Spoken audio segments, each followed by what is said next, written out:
Oh, good morning, my Tuesday King family. How is everybody today? I am doing fine. Um, Watched Mark McGuire yesterday. That was pretty good. Actually, I watched an old one. I didn't watch the one from yesterday was the guy talking stocks or something, which I thought was really stupid.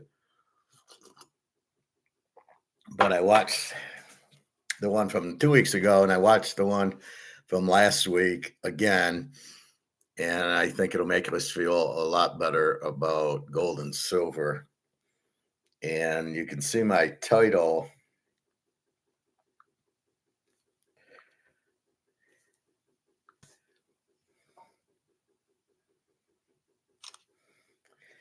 I do need a shave.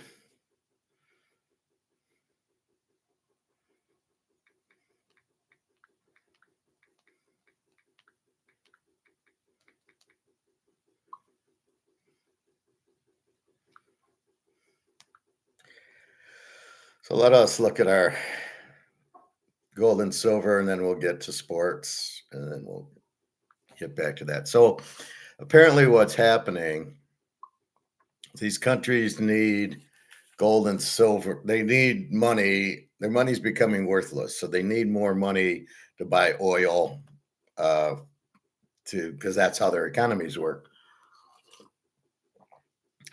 And I believe they're using the paper options. So I guess countries have a lot of money in paper options in the paper markets of gold and silver. I believe. I don't know. And I don't know if they're actually selling their physical or not, which would have no movement of the paper price. Selling physical does not sell paper. All right, let's clean that up. It's done by paper. Gold is done by options, not by selling physical gold or buying physical gold. So I assume that they have the options because if it's moving the price down, because countries need US dollars to buy the oil because their money isn't worth anything, or they're buying it with their own dollars, which is fine, or the yuan or whatever they're using. So they're selling their gold and silver to do that. Much as like if I need actual monopoly money, I might sell an ounce of silver or a quarter ounce of gold or something to get money, to pay for things. So that's really the key to it. So it's what money do I need? Uh, I need more money, so I'm selling my gold and silver because that's the asset I have, right? You can sell your Mantle card, but the problem, I don't know. So let's say we're deep in, where everybody's on the wheelbarrow, and we have our Mantle card. Well, it's hard to sell it at that time because the dollar's out and we don't know the value of it. And if it's an $80,000 card, how many people have $80,000 to buy a Mantle card with? So it'll be a little harder sell. Just like trying to sell your $500,000 house. Well, I need the money. Well, yeah, but there's not going to be a lot of buyers. More people will need money than not need money. So with that said, um, the is one of the reasons the gold is going down is they need to sell. So here's what it ended at 76. So look at this, down $8, and we're back to 45.40 in gold. I mean, this is just it's a twilight zone episode. It's not real. This is not real. The real physical price is 10 times higher than 75.98. Well, Howard, you keep saying that, but yeah, look at 75.9. Yes, this is paper. Yes, there's 76 million tons of silver in paper. In physical, there's 1 million. So in the physical world, it can't be, but in the paper world, they just keep printing paper and running options. Oh, I'll do options, and they don't need the money to back it. That's the problem. So if they don't need the money to back it, then what do you have? And that's really the issue here.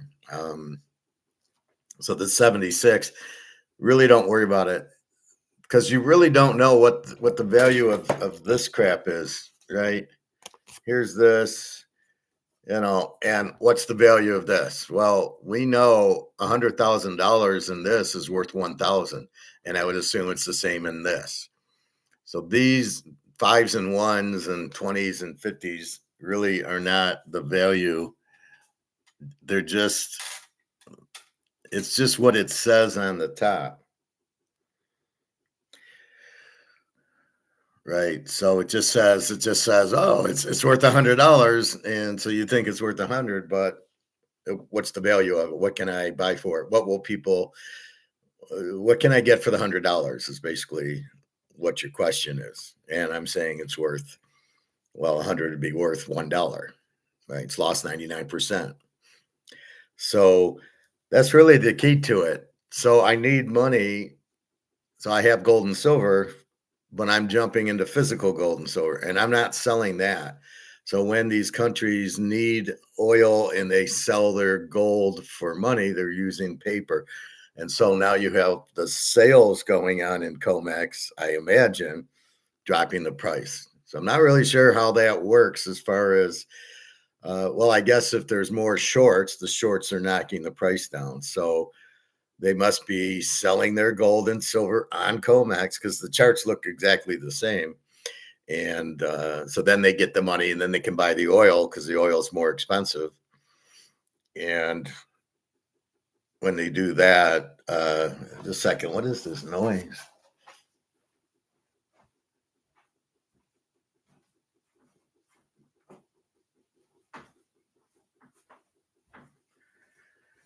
My fridge. I got excited. It wasn't on this morning. I was all good. Maybe it broke.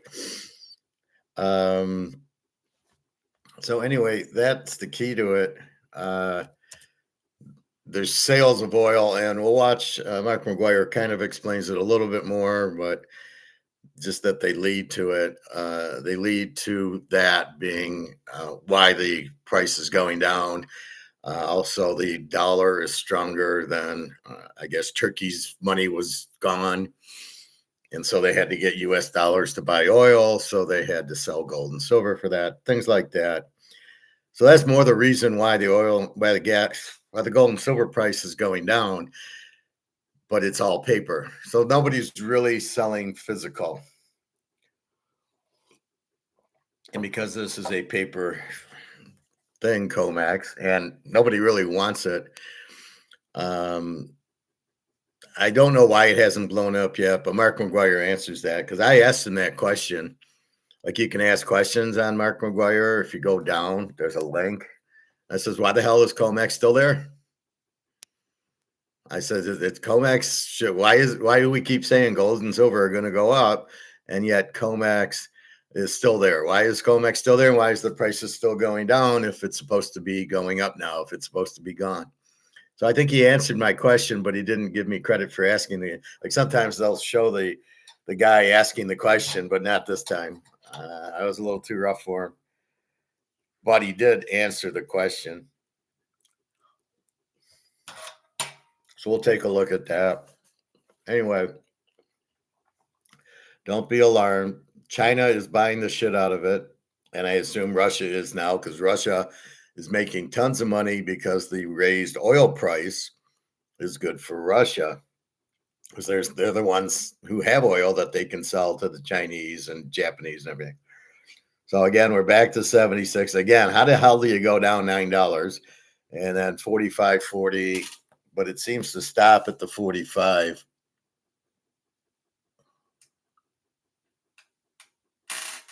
Which is good. I swear, I feel like I'm in a Twilight Zone episode with this fridge. The noise. So, anyway, that's our gold and silver. And again, if countries need to sell to buy oil, then they sell it. And that will drive the price, a lot of sale. But again, only in the paper market, not in the physical market. So it's not like they're selling their physical gold and getting it. But apparently they have a lot of these options, and I don't know why. I'm sure the U.S. has a lot of options, JP Morgan's and Bank of America's. And, you know, if they need money, they'll sell it, but they don't. They just print money here, even though it's not worth anything. All right. So we'll play Mark McGwire. That will show you what I'm talking about with the oil. Let's go to. So the Dow ends yesterday at 49.5, down 500. Who gives a fuck? It's such bullshit.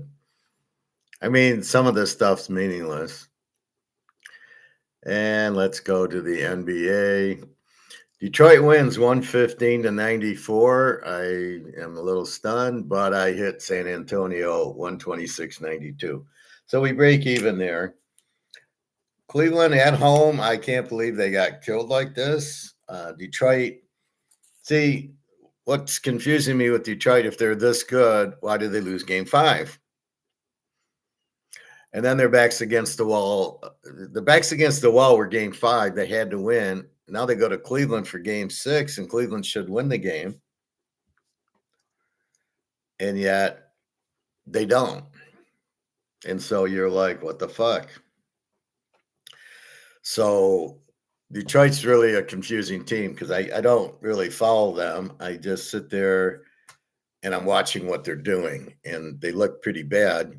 And then these sports guys on the radio, you'd think they were the 86 Celtics or something. So they lose game 5, they should win. And then they win game 6, they should lose. Now, again, we didn't play it. We played it we had Detroit in game 5 and they lose. And then, so, okay, well, Cleveland's going to win now. And Cleveland loses game 6. Like, it's, very, very unpredictable because the team's so bad. The coaches are so bad. The players are so bad that it's very inconsistent. A normal team would have won game. You win game 5, you're winning game. You're putting them away in game 6. So what do you do for game 7? I have no idea. We already played Detroit in game 5 at home and they lost. So what do we do? So I don't know. San Antonio clinches. I knew would be pissed after the Winnebago thing, and they win by 36 points. And there you go. That's more consistent. So let's go to, is there games today? I think Detroit game 7 will be Sunday. Yeah, so we got Sunday. Detroit is 4.5. Detroit is 4.5, 205 against Cleveland. I think the best way to play this is total wise. 9. You had a 209 yesterday, and you had a 230. So even that's inconsistent. Well, that was overtime. So you had a 230 in overtime. You had a 115, and then you had 230 in overtime, and then you had a 209 yesterday. 9-0. You had 209 yesterday, so probably low scoring. The total was 205, which is really low. So I can't even really understand that if it's over or under. Detroit minus 4.5. I'm really not even going to play this. I'll put Detroit minus 4.5 because they're at home, but I don't trust it at all, and I'm not going to play it. It's a 0 play. And we'll wait for the next series when they play whom? The Knicks. And again, who the hell knows? We're not sure. All right. Baseball. Had a pretty good day.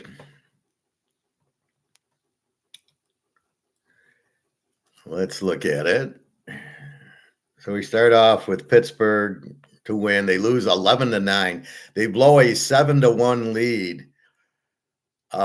Just unbelievable. They gave up a 3-run homer in the ninth inning to tie the game. Can you believe this? So what should have been an easy win because we were up, I think, 7 or 9-2, and we 2 3-run homers, and it's it goes to 10. So just amazing. Pitt would blow that lead. So that's a loser. Washington over 9. They win 3-2. They don't, again, 2 weak pitchers and they don't score. Tells me these teams are pretty weak. Now, I've seen Baltimore put up a lot of runs against the Yankees. So I think they can hit. And then here they go against a weak pitcher, and it's 3-2. Another loser. All right. Cleveland over 8. They play a 7-6 game with Cincinnati. Cincinnati scores, doesn't have a lot of pitching. So they're a good over team. Cleveland will score. So that's a winner. Tampa Bay over 8. They win 7-2 over the Marlins. That's a winner. The Yankees under 7.5. They win 5-2 against the JETSs. We had it under. Atlanta against Boston. Atlanta wins 3-2 in 10 innings, but we'll take it. We have Atlanta. The White Sox over 8. And where did they go? And the Cubs win 10-5. 2 bad pitchers, so we get the over 8. We don't really care who wins. We're just going over 8. And 10-5 Cubbies. We have Houston minus 103, and the Astros win 2-0. I think Arrighetti pitched. And then we have Colorado over 11.5, and they lose 9-1. They didn't score. 2 bad pitchers, so it's surprising. So we get a 10. And then we have Oakland at night, and Oakland wins 5-2, so we win that. So overall, we go 1, 2, 3, 4, 5, 6, 7, and 3, or in units. We lose 2, we lose 4, we lose 2. We're even. We're up 2. We're up 4. We're up 6. We're up 8. We're up 10. Oh no, I'm sorry. We're up 5. Oh, yeah, I didn't play. Houston and Atlanta were not bets. Okay, so let's look at the bets. Minus 4, even, plus 2, plus 4, plus 3, plus 5. Colorado was a 1 unit, and then Oakland was 2. So it was plus 5 units. So I have Atlanta and Houston I don't play, and they win. So even the ones you don't play win. So that's what we have there. And again, so we look at the scores here, and you quickly analyze, okay, Phillies Pirates, high scoring game unless Gaines plays, so they're hitting. Schwarber hit, I think, 2 home runs. I know he hit a 3-run homer in the 9th. Tigers 3-2 against the Blue Jays.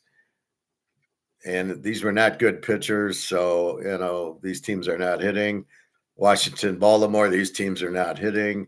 The Reds and the Garden, the Reds are hitting. They've been hitting. The Brewers Twins, I would not have expected a low-scoring game there.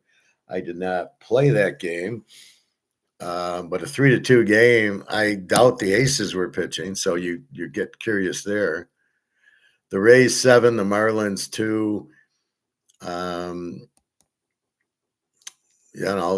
Tampa's a really good team. They got 29 wins, so yeah, and then they have good hitting.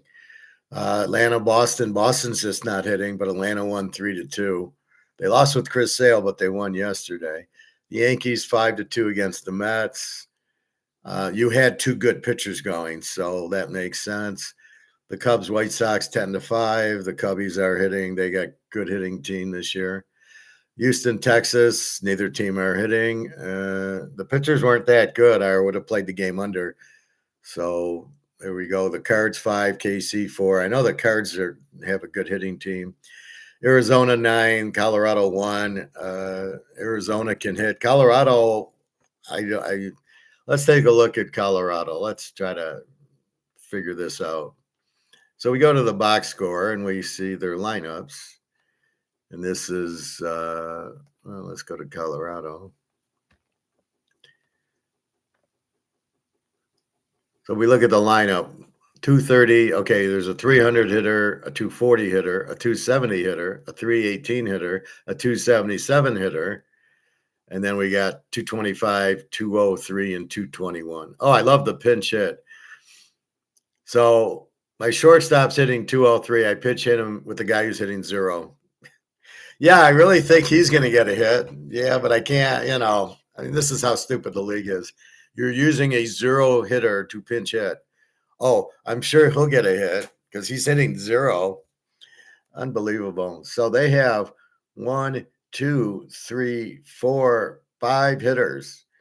And of the 5 hitters, there was 2, one guy hit a home run, the catcher Goodman. The 306 hitter goes 1 for 4, and then 273, 0 for 4, 318, 0 for 3, 277, 0 for 3. They don't even go 4 times through the lineup. They only get 1, 2, 4 hits. Okay, their pitcher was Freeland, who gave up 8 hits and 7 runs in 3 innings, 7.22 ERA. He pitched 81 pitches in 3 innings. This is the problem with baseball. Is they're just trying to foul the ball. They're just trying to take pitches and make the pitcher go deep in the count. They're watching money game, and it sucks because it's boring as shit. Let's look at Arizona's hitters. So we started off with the leadoff hitter hitting 209, goes 0 for 5. Great manager.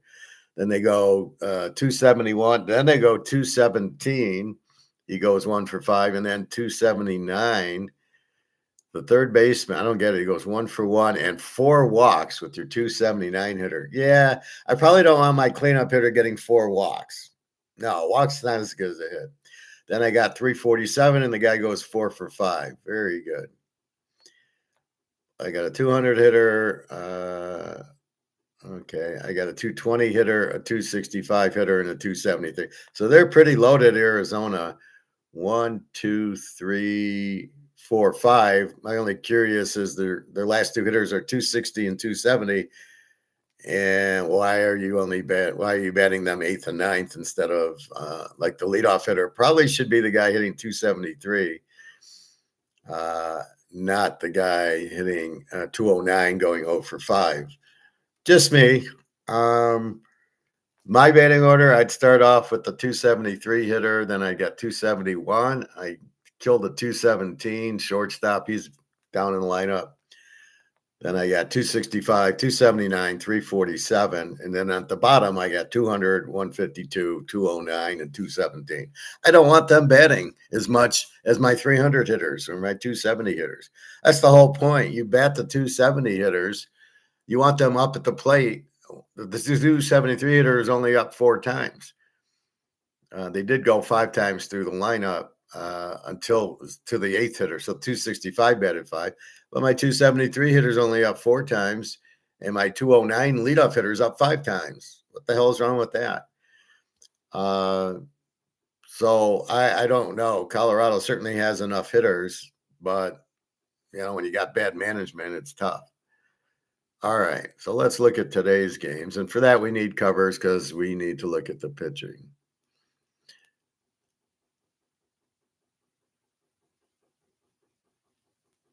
How irritating is that noise? Jesus Christ.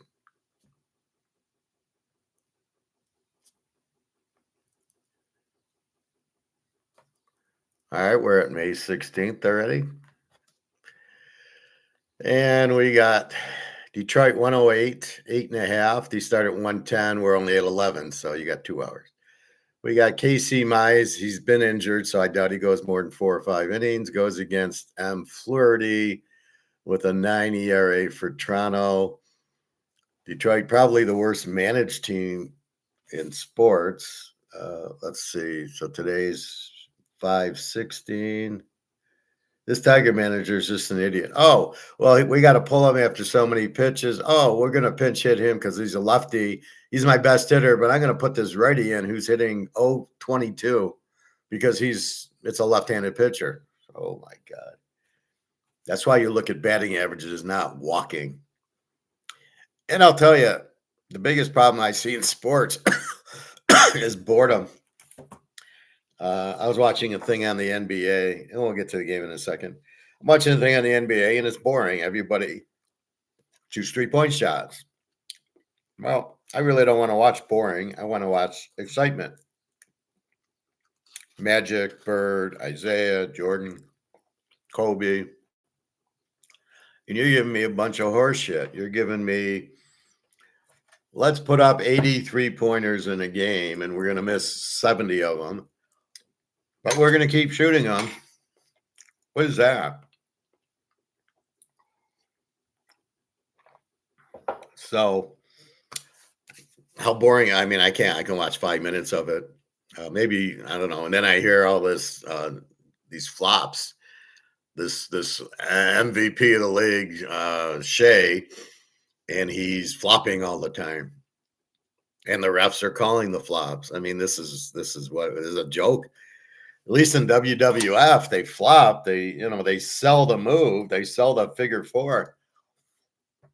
At least you got Ric Flair giving it, and you go, oh, it's Ric Flair.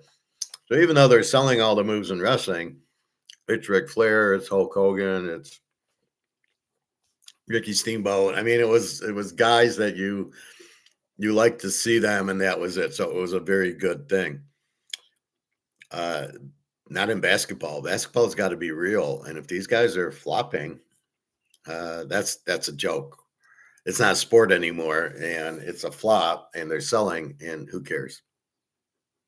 And so you got basketball, which they just shoot 3-pointers, boring as shit. Baseball, where they're trying to go through 10, 12 pitch at bats to tire the pitcher out, boring as hell. I don't want to watch a 12 pitch at bat. I actually want to watch a 1 pitch at bat and the guy hits a double or a triple or whatever. That's what I want to watch. I don't want to watch a 12 pitch at bat. And then you want to watch the pitcher, right? So if Koufax is pitching against Gibson in the 60s, you want to watch that game. I'm going to watch that game. And they're both going to go 9 innings. And what you have now is, first of all, you don't have good pitchers. Very few. Scanes, Fried sometimes, Sale sometimes, this new Soriano guy. But then they hit foul balls off of them, and they only pitch 5 or 6 innings, which ruins the game because you're watching for the star. So imagine Mickey Mantle, and he played 5 innings, and they took him out. There'd be riots. You want to see Mickey play the whole 9 innings and bat 4 or 5 times and hit home runs. It's action. It's excitement. It's Mantle. Not, well, we got to pinch hit for you. Mickey's a switch hitter. You don't pinch hit for him, don't we? And it's just things like that. Or I was watching this thing on Joe DiMaggio last night, and he was he played like 15. Well, no, he lost 3 years because of the war. And in the war, it was like a joke. They put him on the baseball team. So he never saw any. He wasn't in the Nazis. So he's in 10 World Series. They win 9. He comes in 1936, plays till 1951. The ironic part of Lou Gehrig was playing in 1936. So you still have Lou Gehrig on the team, and now Joe DiMaggio. Needless to say, they won the World Series. He won it the first 4 years. DiMaggio won the World Series. And then you go at the end in 51, now it's him and Mantle comes up. And that was it. Joe is a stoic type of guy. So people read him wrong. Oh, he's quiet. He's this. No, he wasn't. He was just stoic. He just said what needed to be said, and that was it. So that was the thing. So he was very fortunate to play with Lou Gehrig and then to play with Mickey Mantle, and amazing. Yogi was on the team in the 40s and 50s. That's why you don't really know much about Yogi. I think his mid 40s to mid 50s or something. But they won 10 titles. He grew up in Frisco, and you're like going, it's weird how the Yankees, they go to Mantle in Oklahoma. They get Joe DiMaggio in San Francisco. It's like, how do they find these guys? But that's why the Yankees are the Yankees, and the rest of the league sucks, basically. So anyway, it was an interesting. Lots on YouTube. It's like Joe DiMaggio. Then he marries some model, and then he marries Marilyn Monroe, and I don't know. He was too much of a private person and probably not one to get married. Anyway, so back to this little side road down the Joe DiMaggio road. They showed his 56 game hitting. It was like today. They just kind of put the ball over the plate and he's crushing it. I don't think there was too many curveballs there. And it started in May and he just hit, and it was good because we were going through World War II at the time. And the America needed something. And it was amazing. 56 games in a row. That'll never be broken. Too much pressure. You get to 40, you're freaking out. Pete Rose hit 44. That was it. All right. So Detroit 107, 8.5. Flaherty with a 9 against Casey Mize with the 2.90. Casey Mize will go 4 or 5 innings. So it's hard to bet Casey. He'll give you 4 innings. This 9 pitcher. I'm going to take Detroit here. Minus 107 because they're at home. I'll go 2 units, but I don't trust it.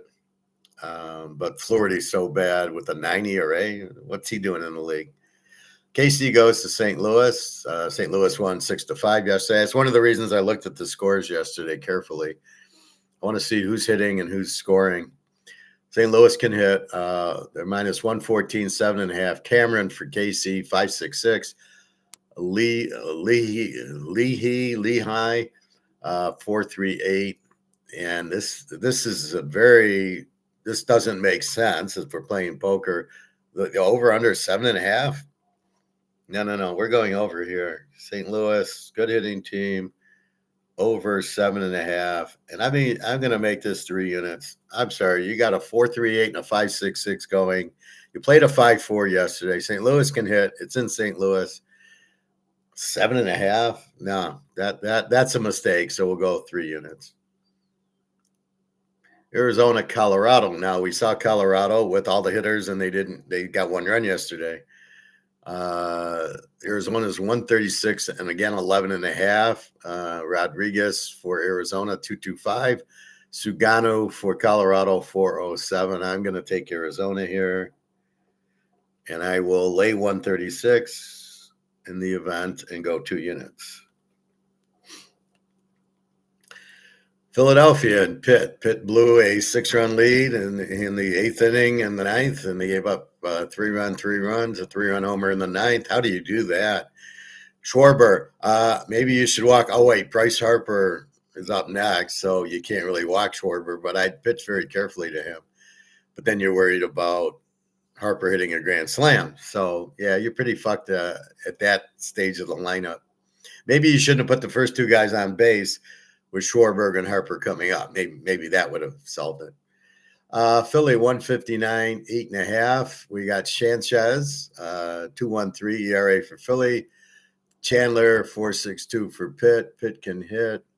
I'm going to go Philly in this game.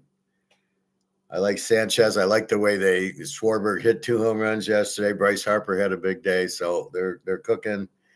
Minus 159, 8.5. Minus 150. How about that? 2 units. There we go. So minus 159, Philly, 2 units. Sanchez, Chandler, I don't like, and their bullpen's obviously shot and gave up the 2 3-run homers yesterday. So let's go Philly. I think they're getting hot, and they got the better pitcher today. Baltimore, Washington played a low-scoring game yesterday. Washington 107 and 10. How the hell can they have a 10? Bassett, 5.91 against Chevalier, 4.05. I still don't see how this is a 10 when you play a 2-1 game or 3-1 game. You're not hitting. You're not going to, we're going to get 10 runs on these guys. So Bassett, it might be bad. And Chevalier or Cavelli, 4.05. So, yeah, it's a tough one here. It's an over game, but I can't play it over with the 2-1. And then who do I got to play? So I'm going to pass on this. Miami goes to Tampa Bay, play the Buccaneers. We got Tampa Bay 137, 7.5. Alcantara, who I thought was getting good, but not after last game, 4.11 ERA. And Martinez with the 1.72 ERA. Is this guy for real? And I do believe he is.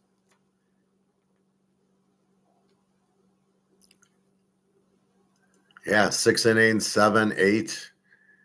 And the worst he's done is given up 2 runs. So, yeah, this guy is for real. So, we're going to take Tampa Bay minus 137. And we're going to go, we're going to go 3 units on that. Tampa can hit, and a far superior pitcher in Alcantara. Yeah, you let us down. Cincy Cleveland, I look at as an over right away, but we'll see the pitching. Cleveland 152, 8.5. Paddock for Cincinnati, a 9 ERA. Cantillo with the 3. So we're going to go over, as I said. Cincinnati over 8.5, as I thought. 2 units. Since he hits, they don't have pitching. Cleveland hit yesterday. Cantillo with a 3 ERA doesn't. I don't sit there going, I'm going to bet Cleveland because this guy's got a 3 ERA. Texas and Houston. Texas minus 140 and 8. This was a low-scoring game yesterday. We got Jacob deGrom, 266 against Kang. Tang with the 7th. So we got to go Texas here. Minus 140. And hopefully deGrom goes 7 innings and not 4. 266 for deGrom. We know how good he is. And Kang with the 7.5. So just if it was no-name pitcher 266, we'd be on Texas. But with deGrom, who we know, and we can't really – with the 7.50, it's hard to go under on the game. And with deGrom, it's hard to go over on the game. So the best way to play it is play the team, which is Texas. The Cubbies and White Sox, again, I'd like as a over, but I can't play that because the White Sox, 107, 8.5. Talent for the Cubbies with the 4, and Dean Martin with the 162 for the White Sox, and he's real. I'm not sure if it's really Dean Martin, but let's say it's a cousin. Dean with the 162 against Talent, so the Cubs aren't going to hit too much.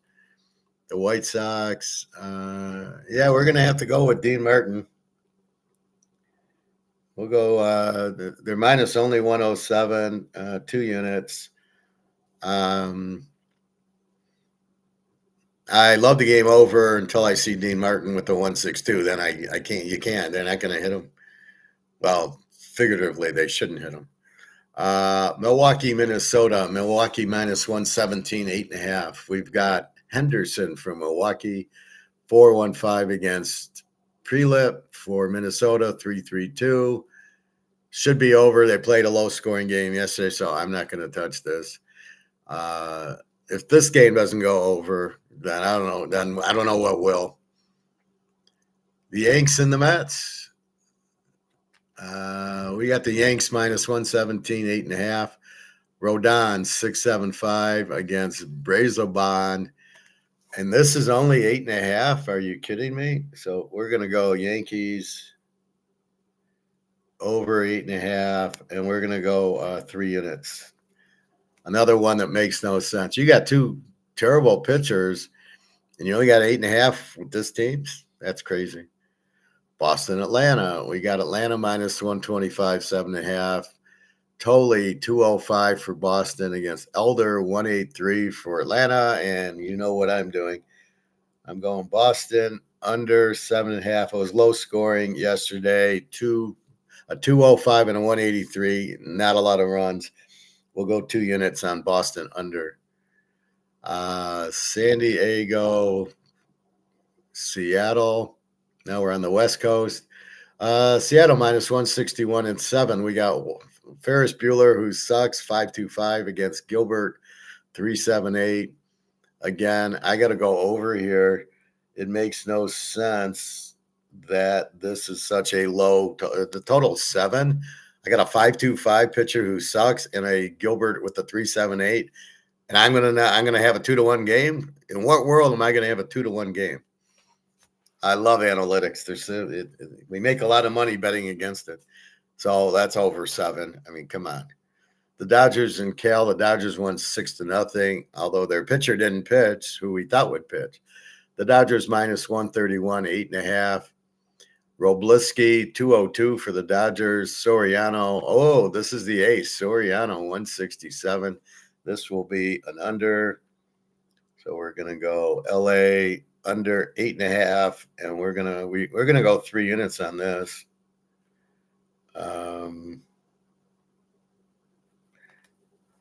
Soriano is the best pitcher in the league right now. Him and Scanes, and he's got a 1.67 ERA, and this guy's the ace. Roblisky, 202. So you're not going to get runs. Now, help me out here. San Diego, Seattle, you got a 5.25 pitcher and a 3.78 pitcher, and a total 7. The Dodgers in California, a 202 pitcher and a 167 pitcher, and the over-under is 8.5. Are you fucking kidding me? So they're looking at the wrong thing. They're looking at the hitting, but you need to look at the pitching. The pitching is the control here. You're not going to hit Soriano. I don't care if it's Shotani or all the Japanese and the kamikazes and everything against Roblisky with the 202. Nobody's hitting here.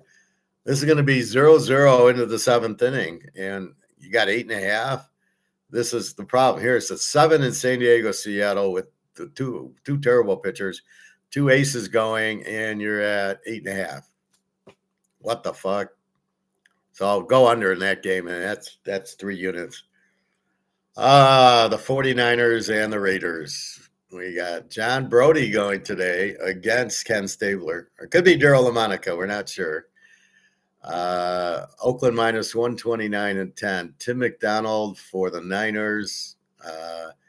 3-0. I thought he was a safety, Tim McDonald. Against Severino with a 4-1-2 for Oakland. That's why the 10. I don't like the 10.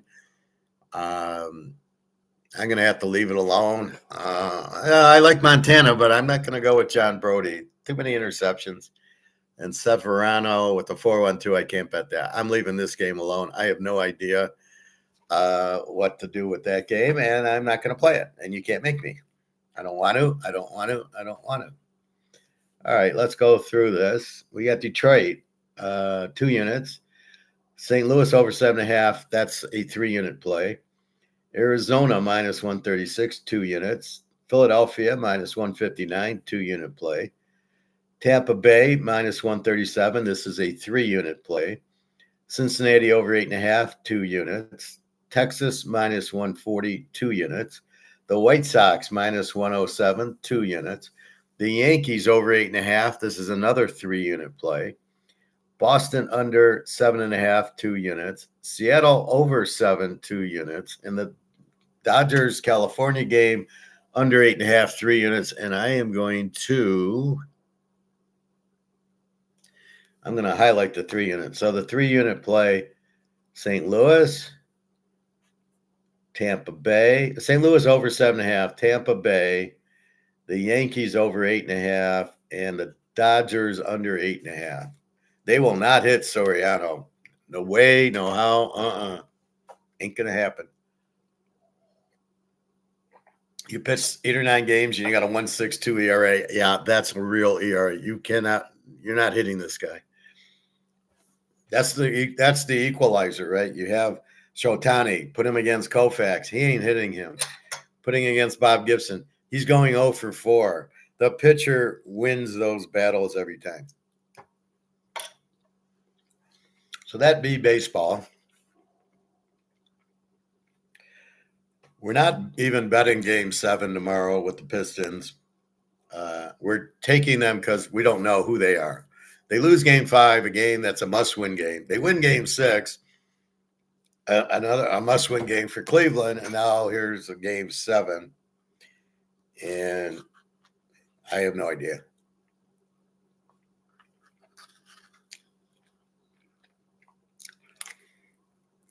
I mean, I have no idea who Detroit is. And apparently Cleveland's not that good, or they wouldn't have lost yesterday. So you can tell how good a team is when the pressure's on, how they do. Oh, well, yeah, we bet Mahomes all the time, and he always comes through. He wins Super Bowls. Pressure's on, they win. And that's fine. But here, pressure's on Cleveland, and they lose. Oh, I don't want to bet Cleveland then. Pressure was on San Antonio, and they blew them out the last 2 games. Oklahoma, I don't know. This guy's flopping really irritates me. And the Knicks, they close you out. They beat you by 30 points every game. So the Knicks close. So we can trust the Knicks. We can trust San Antonio, and we can trust Oklahoma. Detroit, I can't trust. In other words, if they would have won Game 5, okay, I might have bet them in Game 6. I certainly would bet them in Game 7, but I can't trust them. I bet them in Game 5, they lose. I bet against them in Game 6, they win. You can't trust teams like that.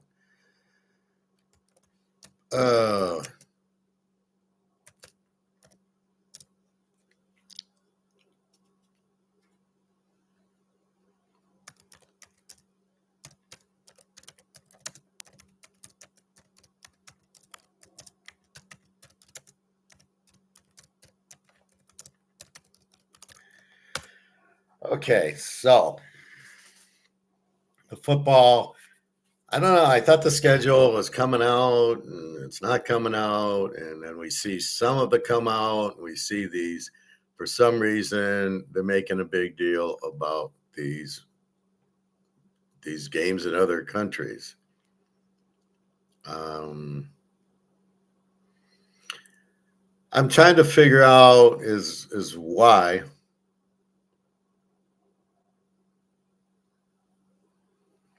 Why they're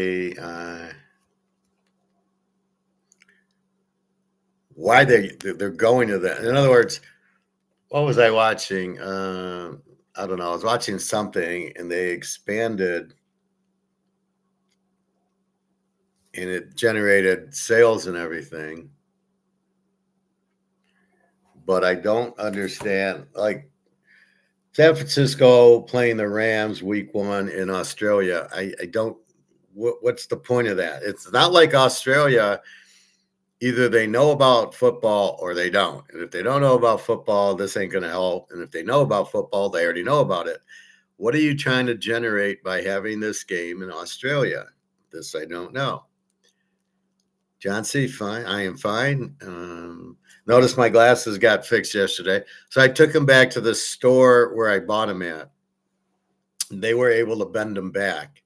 I says, can you take the lenses out and put them in new frames? Because the frame got broken.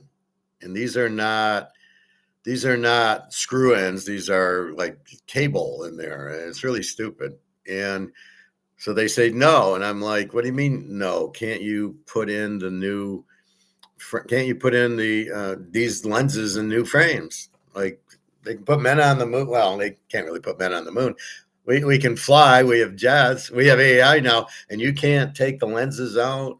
Well, they're specially made for these frames, and if we carried these frames again, I could, but we don't carry these frames, and it won't fit in other frames. And I'm like, can't you redo the lenses? This was the rudest person I've ever seen, and this is an old I went there because this guy was a client of my brother's, so I would go for glasses to help my brother, so the guy would make money and could pay my brother. And but I hadn't been there in like 8 years because these glasses are fine. My eyes have not lost focus in 8 years because I got off the sugar and everything. And she was really rude. I says, you can't, she fixed it. So I was happy now the frame's not sideways and I can see out of it. But she's like, so she can't do it. And then I said, well, then she started showing me other frames as well. I have the appointment next Friday. And then she made a comment like, we can go to Costco's. They're cheap. Like, well, they're just glasses. I don't need to spend that. They're $275 for the lenses at this place that I can get at any place else for like $275 for lenses and frames. Why are your lenses better than anybody else's? It's like my cousin Vinny. Is there something? Is your grits better on your stove than are they magic beans? I mean, and so that's where you get into it. So I don't know. I just was like, so I might go to Costco just for the exam because the exam's the exam, right? And I'm sure they'll be a lot cheaper. and then look. I can go anywhere and look for, with the prescription, the lenses and the frames, and get new glasses. Really, there's not much wrong with this. They are starting to get a little out of focus, but it's been 8 years and I'm fine. All right. How's the new place? It's a little bit strange. The fridge is 20 years old, and I keep bitching that it's noisy. And sometimes, like now, I don't this noise I can handle, but when it starts having a grinding noise, and then I have the friend who helped me put my TV stand is an electrician, and he said, well, it's the condenser on these older ones are loud, and then the newer ones, the condenser is quiet. And where I was at, the condenser was quiet. And so I asked them for a new fridge, and they almost freaked out. Oh, we don't do new fridges here. And I'm like, what do you mean you don't do new fridges? I said, I'll tell you what, I'll go buy a new fridge. I'll split it with you. I saw them for $1,200, $1,300. I'll pay half. We can get a new fridge in here.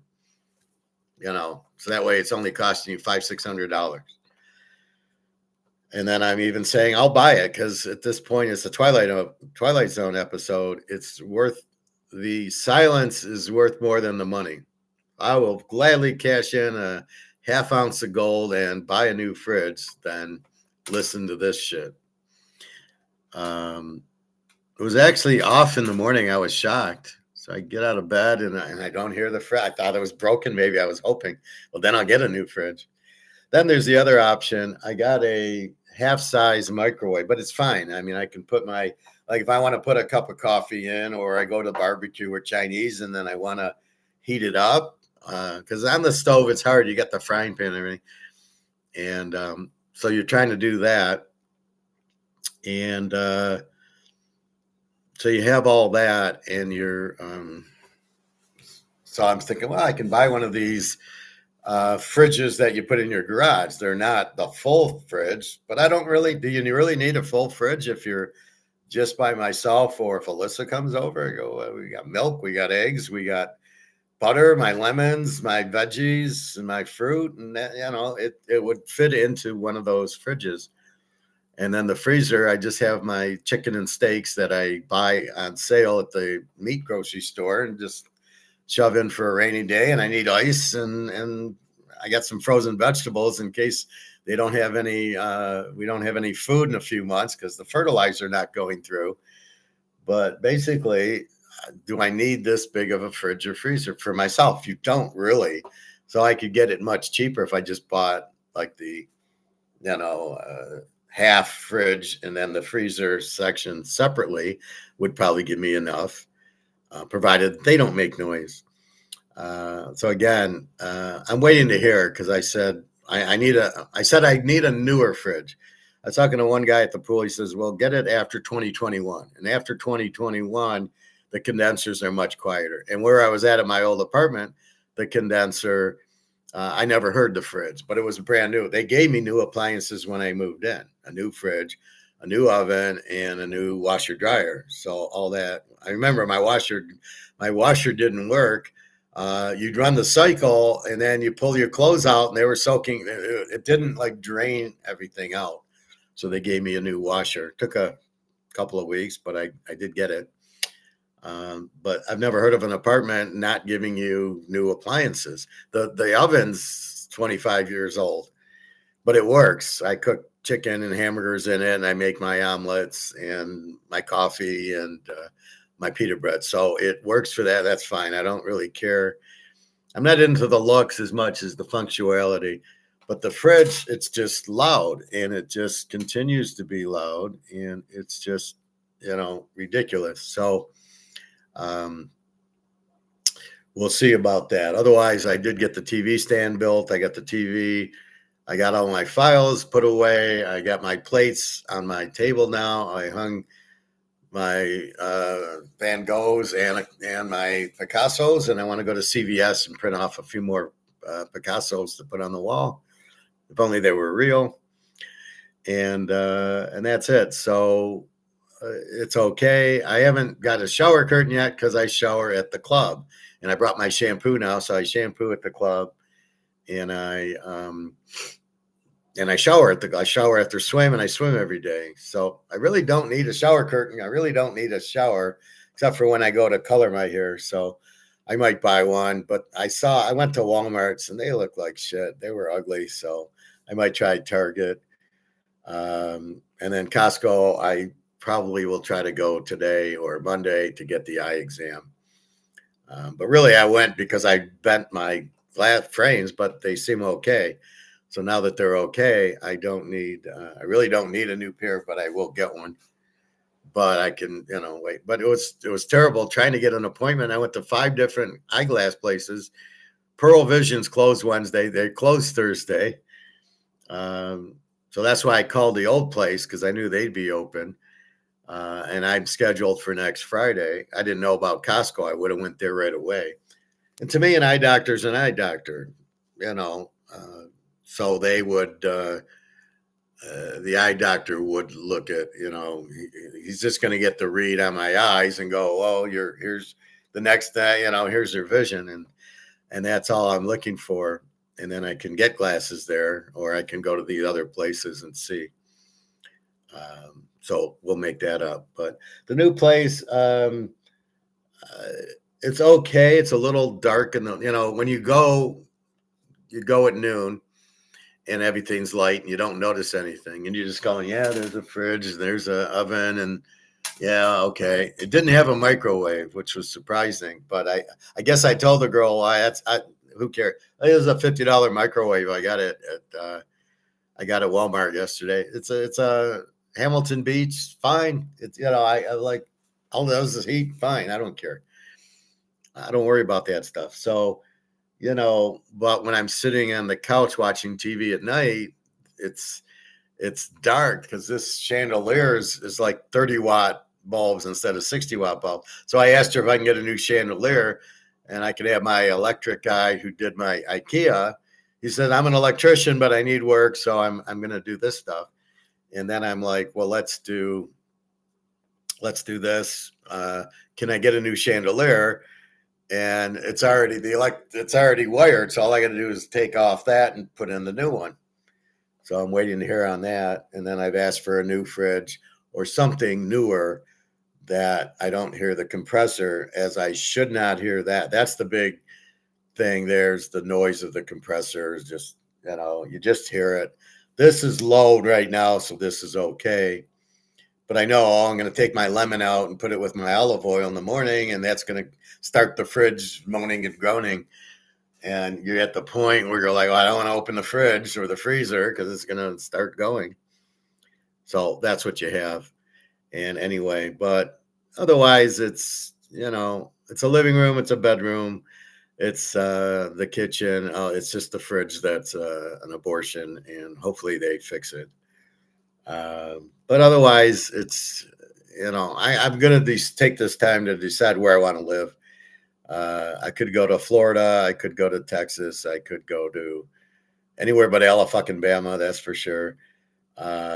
Maybe North Carolina, South Carolina, and go hang out with Ric Flair. And then, or I might go to, Puerto Rico or Hong Kong, Singapore,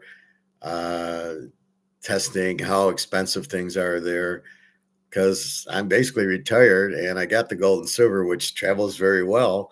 So I really don't have to stay here. I'm here because of the auto jobs, but since I'm not working, I don't have to worry about the auto jobs, and the autos aren't hiring.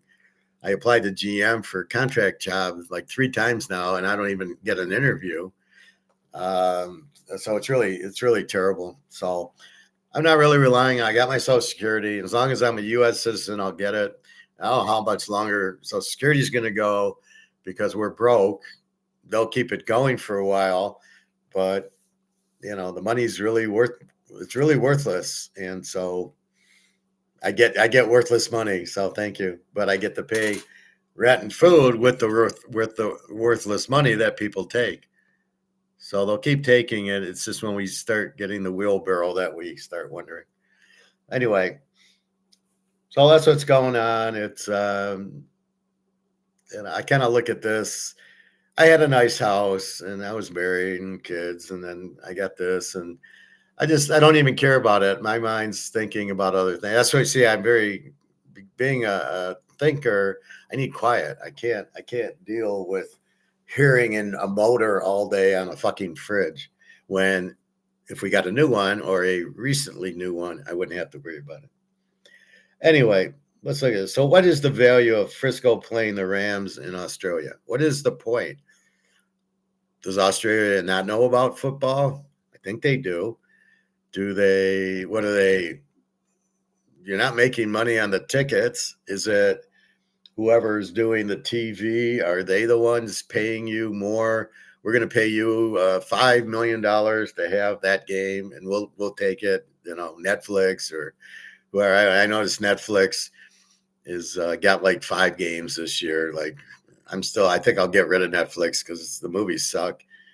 They get to new movies and it's like my list went from like 25 to like 10. I got Madoff on there, which, but Spider-Man 1 and 2 are on this month. Yeah, I've seen them. Okay, I don't need to see them. So even when you get a new movie, it's an old movie that you've watched. There's no pick list. There should be a pick list. And let me see what's on there, but it's all a bunch of movies I really don't need to watch. But they're going to do 5 games. So I don't understand their stock price being so high. The service sucks. So 49ers at the Rams, good game at Australia, stupid. It's week 1 and I don't really get it. So again, are you hoping people in Australia now buy the jerseys like they don't have TV and they don't watch the games and they don't know about it? And if we have one game there, all of a sudden people will watch it. You're trying to generate revenue by people buying jerseys, or is it the TV contracts? And maybe if they did the game in LA, if it was a normal game in LA, maybe it's Fox or NBC or CBS, and their contract says we got it. So the only way to get out of those contracts is to have the game international, and then it's up for bids, and then it's Amazon or Netflix or NFL Network or whatever. Maybe that's the key of having these games international. Otherwise, it's stupid. Week 3, Baltimore plays Dallas in Brazil. Brazil ain't going to get football because they are in soccer, right? Pele. Indy goes to Washington in London. Again, I don't understand this. Most of the people in London now aren't even London people. They're people from the Middle East to Libya and Syria and these countries to escape the dictators. They don't have any money, and they're certainly not going to run to a football game and start buying jerseys if that's your thing. So I don't get it. And they're 3 in a row. Then you got Philly, Jacksonville, Houston, Jacksonville in London. What the fuck? I'm sure they know about football there. I'm sure they don't care. They're into soccer. Pittsburgh and New Orleans is in Paris, France. If that isn't blown up by the Russians, we'll see. How are you getting to these locations? You do realize there's a war on. You realize they're out of oil and the high price of the jet fuel, and you're running around the world in the middle of this war. Okay, good luck there. We got Cincinnati, Atlanta in Spain. Again, you're fighting the fuel and cancellation flights and all this stuff. And people in Spain do not give a fuck about NFL. Then we go New England, Detroit, in Munich, Germany. Not even Berlin, but in Munich. What, is Hitler going to be there? Is he going to start? You're going to start hiling him like the Olympics? What's the point of that? People in Germany only care about soccer. They do not care about American football. I was there. I asked them to change hands. Said, we don't care about that. We care about soccer. So again, I don't get it. And then the last one, Minnesota at the Niners in Mexico City. Again, what is the point? So I assume it's the TV contracts. If they're out of the country, then it goes up, and then you can give it to Amazon Prime or NFL Network or Netflix or Apple or Peacock or whatever the fuck you want. And you're not going to get people signing up to watch these games. Nobody in their right mind is going to pay to see Minnesota and Frisco at Mexico City because it's on Amazon Prime and I don't have it. Ain't going to happen. Only idiots would sign up to watch this shit and pay to watch it. No, there's enough games on ABC, NBC, CBS, Fox. There's enough games on there. I don't need to watch another, especially when they put them on Sunday morning. Oh, so I just watched college football Saturday from big noon all the way to the West Coast game, and you want me to get up at 9 and watch NFL? Ain't gonna happen. Don't need to get up and watch it, especially on the West Coast. I will go and watch. I'll tell you what. I'll watch the 1 o'clock game and the 4 o'clock game. I don't need to watch this bullshit. I don't really get it. But I thought the schedules were out.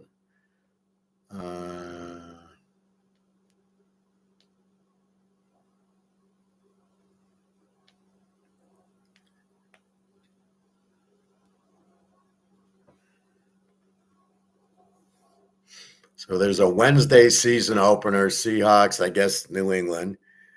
And the Rams 49ers are Thursday. And then Sunday night's the Giant Cowboys. And then Monday night, the Chiefs and Denver. So you're stretching it with a Wednesday game. The Thursday games suck anyway. And then Sunday night, Monday night, okay. You could probably get rid of the Monday night games, but okay. And then we certainly don't need a Thursday game every week. That's ridiculous.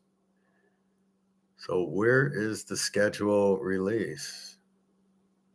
Are they out or are they not out?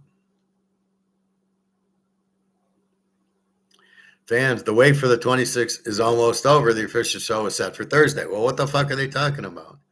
So they're telling us that it's out and then it's wait till Thursday. Okay, so we wait till Thursday. Is there any news that we need to look at? 26 NFL schedule release odds, 5 bets to make right now. If you listen to this, it's crazy. You have no idea, especially a game like football. There's too many injuries to make bets for the whole season.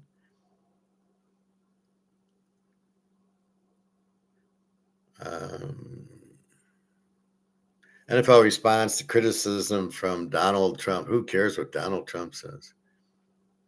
Yeah, I used to like Donald Trump. Now he's such a liar, and he's trying to manipulate these stock markets and gold and silver and oil markets with his comments. He'll make his bet. Oh, we're going to bet on oil going up. And then he'll come out with his speech 10 minutes later after he's already made his bet. And then he makes a lot of money because the price goes up or the price goes down. He's already doing it ahead of time. What kind of crap is that? 26, 27 NFL season, lines, betting, odds for all 32 teams. How the fuck can you do? You don't even know the schedule. And, we assume Mahomes is better. We have no idea. I assume Mendoza's not going to be that good his rookie year, maybe 2 or 3 years down the road. But you can't bet on him. And that's it. So not much.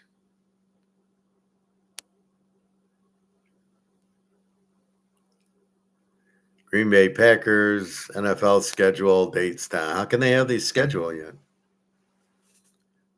All right. So we talked about that. Let us go.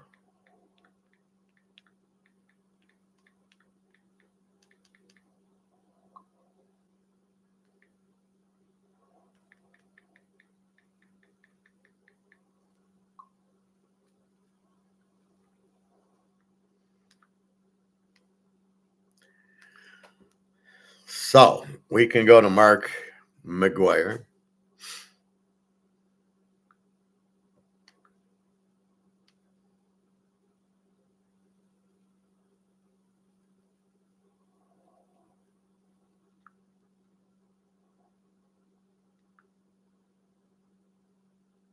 Money Metals is offering a silver starter kit to help you get started in holding tangible wealth. This 2021 levels.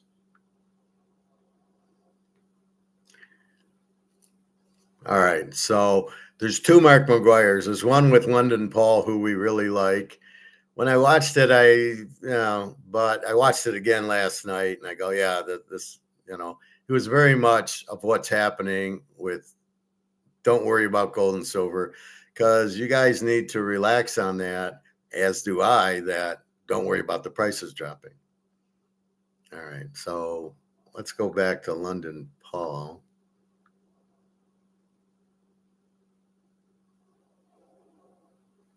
China's still very quietly going around the world buying up gold and silver assets whenever there's something available and it's commercially viable, but also has decent grades and they see viability, and in the long term they're buying them wherever they can get their hands on it. We now have to keep printing or we crash. We've got this ticking time bomb. Talking gold with the one and only Andrew McGuire.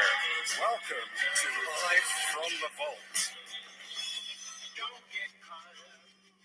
Welcome to Live from the Vault, brought to you by Kinesis Money. This is the show that goes beyond the headlines to uncover the truth about the gold and silver markets with world.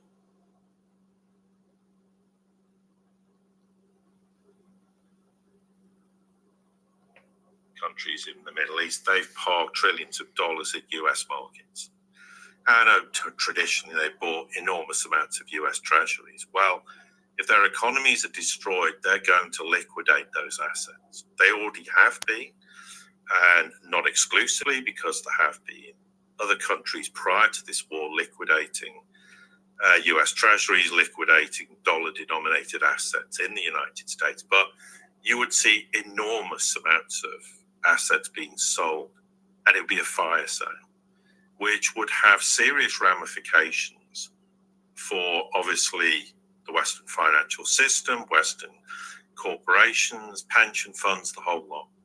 Then the other problem with regards to the fact of this mass destruction, and they're definitely trying to put a lid on oil prices, is in that scenario, you cannot see them being able to suppress oil prices, and we can speculate what the oil price would be.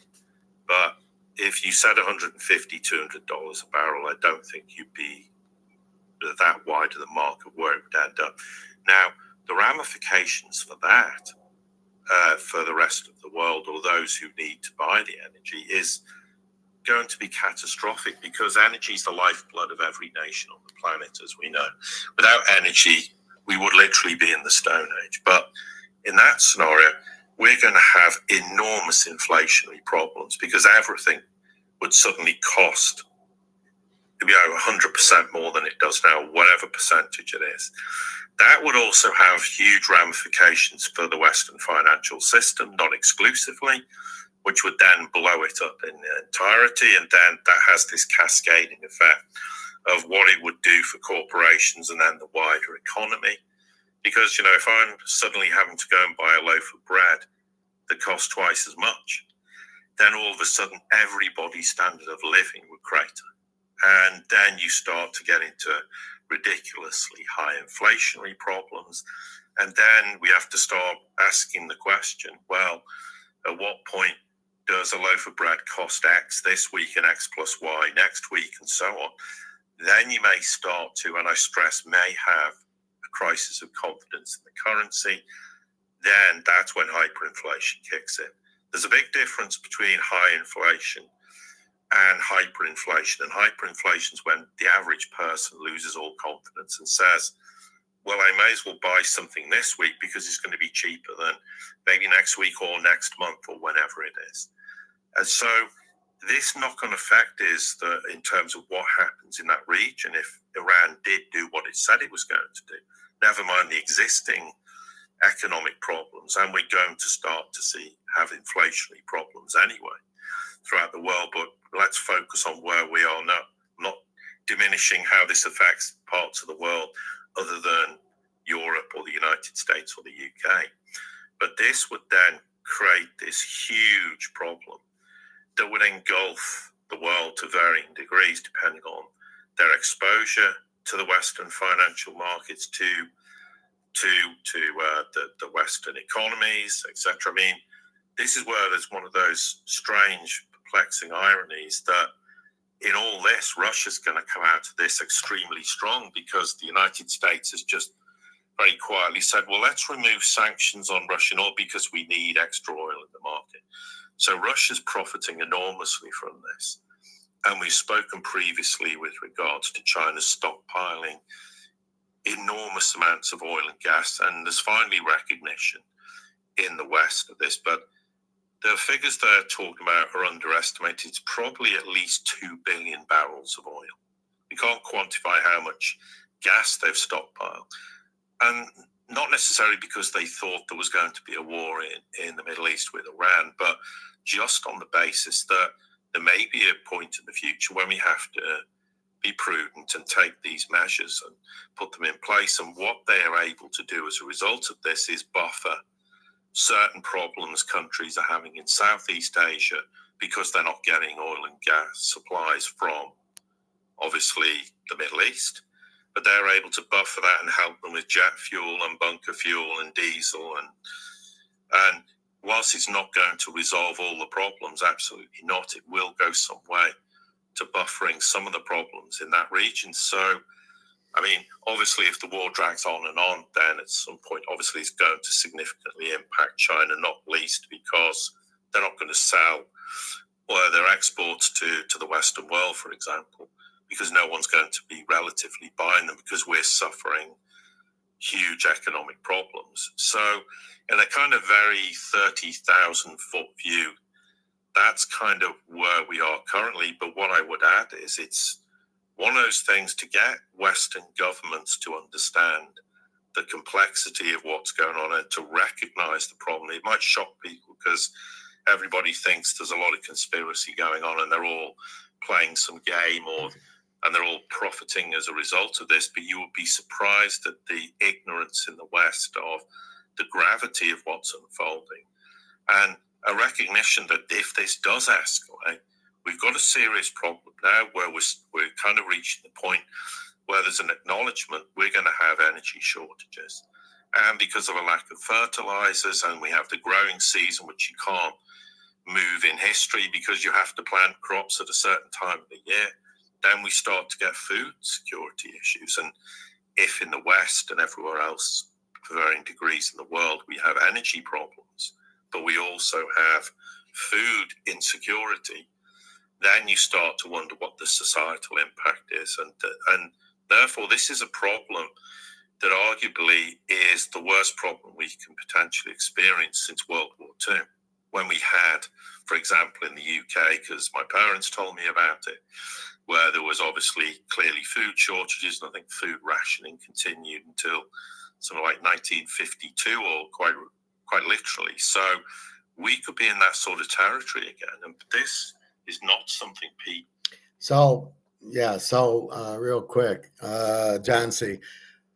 Well, he doesn't care about America's finances because he's rich, because he keeps profiting off of the oil and, making his little speeches, but he's making the bets before. So he's saying, oh, put in a big option on oil. And then he says, oh, everything will be fine. And then the oil price shoots up or shoots down and he makes billions of dollars on it because he knows what's going to say. It's like insider trading. Trump's an idiot, and this is why we buy gold and silver. If we have gold and silver, you don't give a fuck about Trump. You don't care about the government. You don't care about the dollar being worthless because we already know it's worthless. So what I'm giving you is the insider scoop that the dollar's worth nothing and the euro's worth nothing and the British pound's worth nothing. And in fact, all the dollars are worth nothing. The only ones worth anything are the gold-backed ones. China, Russia, India, the whole BRICS countries are gold-backed now. So you could sell, if China wants oil, they give a gold-backed yuan, and Saudi Arabia gets gold, and they're happy. And they don't want the dollar either. The dollar is gone. That's probably why he doesn't care about it. You have a $40 trillion debt, which you will not pay. You're going to inflate your money to zero as a way of not paying it back. And you think all the people are just going to say, that's fine.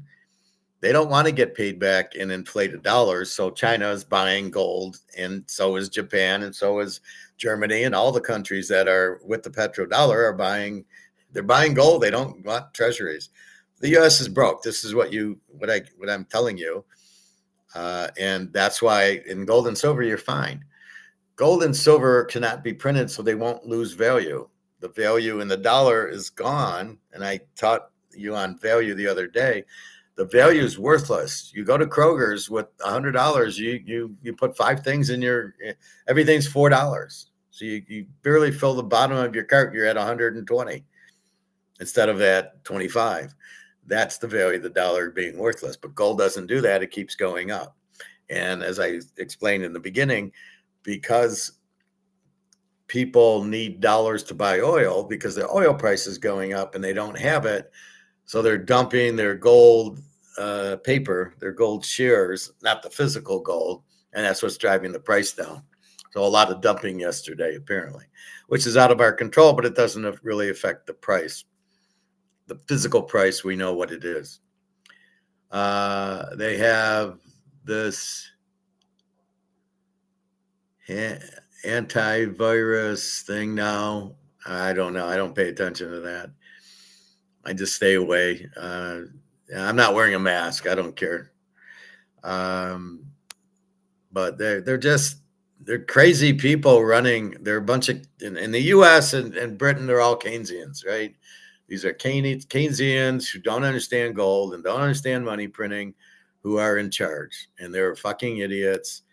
And you either go along with them and go broke because the money will be worthless, or you buy gold and silver, which is the whole point of this class and why I'm on, is to explain that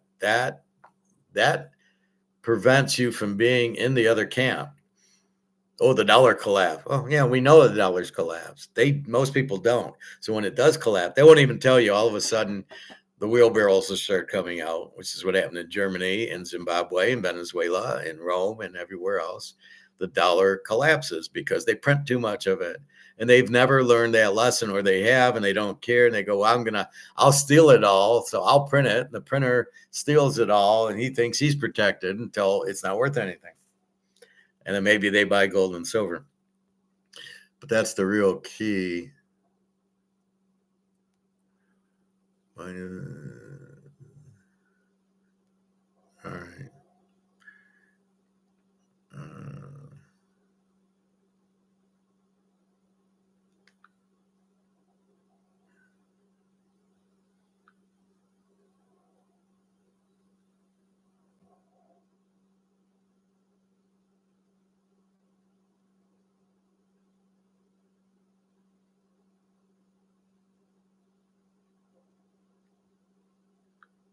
So what I think was really interesting, though, is that how do you take on China? Because, I mean, I thought it was a really interesting comment this morning. Trump made a comment. He said he found something very interesting on a Chinese ship that was boarded. He was kind of saying that it was probably Chinese providing military assistance to Iran. I mean, this got me really thinking. Because a couple of weeks ago, you'd drawn attention to a major Chinese military technology breakthrough, which you had said may change the battlefield conditions altogether. I mean, can you run through a bit of that if you've got some time? Yeah, sure. We know historically China and Iran signed an agreement in 2021, which was this big strategic comprehensive agreement, which basically said China would bankroll Iran, and in return, China would just get oil. Effectively, that's why China's taken enormous amounts of oil, way more than conventional wisdom would understand. But what China does with that, either puts it in storage or it then sells it at a profit on the market, which is what it's been doing. It's purely transactional, and why not? I mean, it's oil for debt, effectively. But contained within that is not just how China's been helping Iran with oil developments and gas fields, etc., and also building infrastructure. There's the railway line that runs all the way from Iran through the Stan republics into China, for example. But obviously, yes, there's the military aspect, because part of that agreement was military technical cooperation, which I remember seeing at the time going, okay, that's a huge statement that'll largely get lost and no one will see it for the significance of what it is. But yeah, they have certainly, and it's believed to be the case, that they provided Iran with this radar technology, which basically gives them persistent surveillance, which means they can see anything that enters Iranian airspace and up to 1,000 kilometers outside Iranian airspace. And it also, that's integrated into the Iranian air defense system. So in the event of the United States entering the airspace, they can immediately relay that data to the Iranian air defense. And it gives them the capability to defend themselves far better than they would have done. And while this is borne out, even though the US is claiming to have air superiority, inside Iran, they don't, because they've caused destruction, of course they have, but most of it's using standoff weapons so they don't go anywhere near Iranian airspace, because as soon as they enter, the radar system tracks them. And this is why the US has suffered some F-15s being shot down and drones, etc. on that basis, and why the US largely keeps outside that airspace. So there's no doubt China's provided a lot of technology to the Iranians. Prior to the war starting, there was a lot of cargo planes arriving from China in Tehran. There's even ones arrived during the course of the war. It's not clear exactly what they've provided, but there's no doubt they probably may have provided them with some weapons, but also weapons technology. And there's no doubt Iran manufactures extremely good drones. Now, the argument is, did they manufacture them themselves, or did they get some technology from somewhere else? We can't say. Of course, I'm not diminishing Iran's capability to do things on their own. Of course, they're capable of doing that. But certainly, I think the radar technology definitely changed the US's perspective on how they thought they could inflict damage inside Iran itself, because they couldn't dominate the airspace at all because of Iran having this radar technology that was like someone switching a light on every time the US entered airspace. And I think that's why this plan to steal, in inverted commas, enriched uranium completely failed, because the Iranians knew straight away as the Americans entered Iranian airspace, they were waiting for them. According to, well, okay, that's contested official reports, but there's no doubt Iran is bankrolled by the Chinese. I don't doubt they're still being bankrolled, and you talk about SIPs and the significance of it. There's no doubt China and Iran trade heavily through SIPs, and it's worth noting recently in March, I think for the first time in one day in monetary terms, there was $1 trillion yuan trade in a single day. And if you extrapolate it annually based on those figures, okay, that could fluctuate, it may, and arguably is growing quite significantly now. In terms of SWIFT, in a calendar year, SWIFT is about $150 trillion. Well, if you work out the conversion currency rate, it means the yuan's probably about 35% of transactions that go through SWIFT already.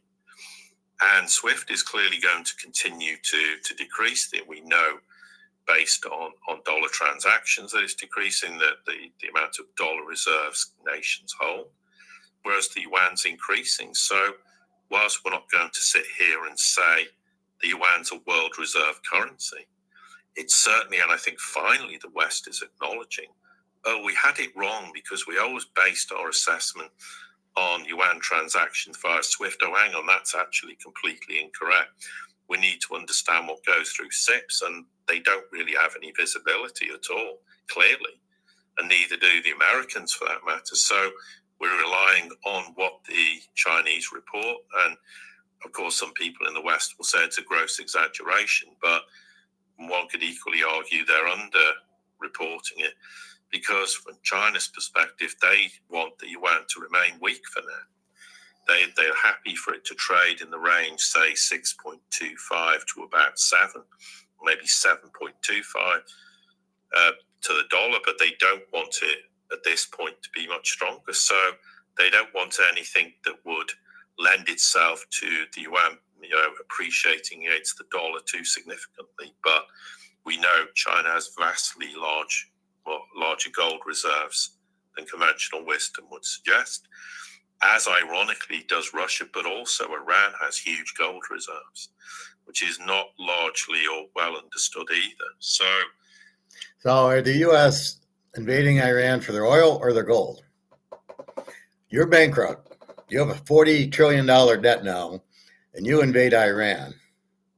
Are you after their oil or their gold? My bet is their gold. Oil, we got oil. Gold they're after.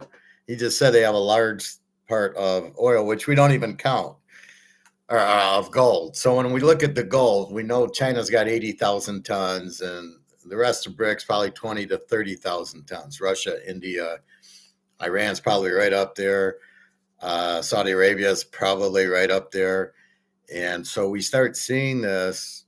So that's why I say there's not a lot of gold left. There's only 200,000 tons, of which China's got 80,000 of it. But then you add 20 or 30 to Russia, India, Iran, Saudi Arabia, Brazil, and South Africa, the BRICS countries, and anybody trying to join like Korea, and I'm not sure Vietnam's trying to join BRICS.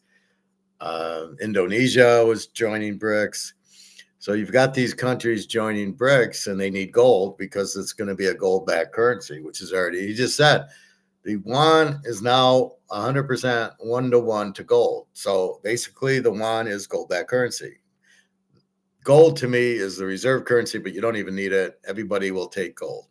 Nobody wants the dollar. Everybody knows it's worthless. So they can shove it up your ass that it's the reserve currency. It has no value. And we want value. All right, let's see. So let's get to minute 42. Producers that, and then you see how much of that volume. He's talking now about paper versus physical, which is what makes time travel possible for us, right? It's now being transacted outside of the LBMA, CME paper markets, which are obviously prone to enormous manipulations. And I think what's interesting is that China has now opened up the gold corridors, the physically backed gold corridors and silver corridors, which are Western accessible, where you know that if I'm a producer or a refiner, and I want to know exactly where I am with the minimum gains possible, all I want to know is what is the real, true supply, demand, physical price based on supply and demand's buyers and sellers. See, he's listening to me. Thank you. That is what I've begged for since I've started this class on gold and silver in 2021. Telling you it's a fake price, telling you it's a paper price. That's why I always show it's paper versus physical. So the paper price drops, the physical price would never drop. It can't drop as long as you have demand and the supply can't be increased. So you find a little bit of gold, but not much.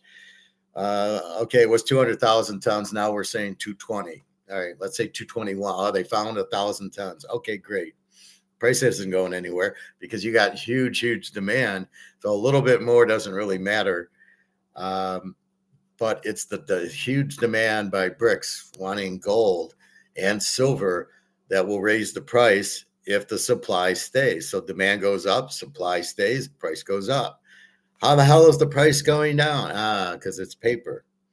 It's the options that we're talking about. And that's what we've been talking about. So let's get a Mark McGwire take on it. Well, I can't get that in the West because it's massively diluted and gamed. However, I can get it in the SGE corridor where in order for me to buy or sell a bar, I have to own it. So therefore, the resulting price is a physical price. Therefore, if I'm a producer or a refiner, why would I mess around in the COMEX sandpit and be subject to all manner of unnecessary games when I know that I can get a stable price in the SGE corridor?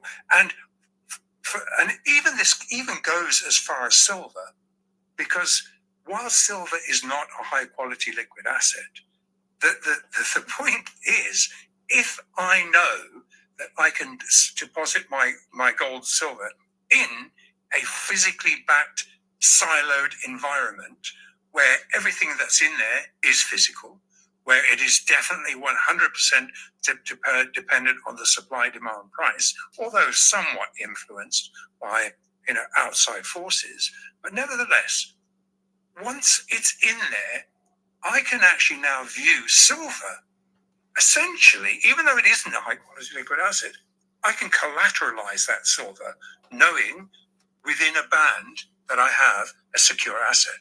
That's really interesting. So much is changing. We see the open interest in the COMEX evaporating from 800,000 contracts down to less than half. Silver, the same open interest. This open interest is the institutionals escaping the sandpit. This is where the only people left playing in that sandpit are really the momentum guys who really control 80% of all the directional trade.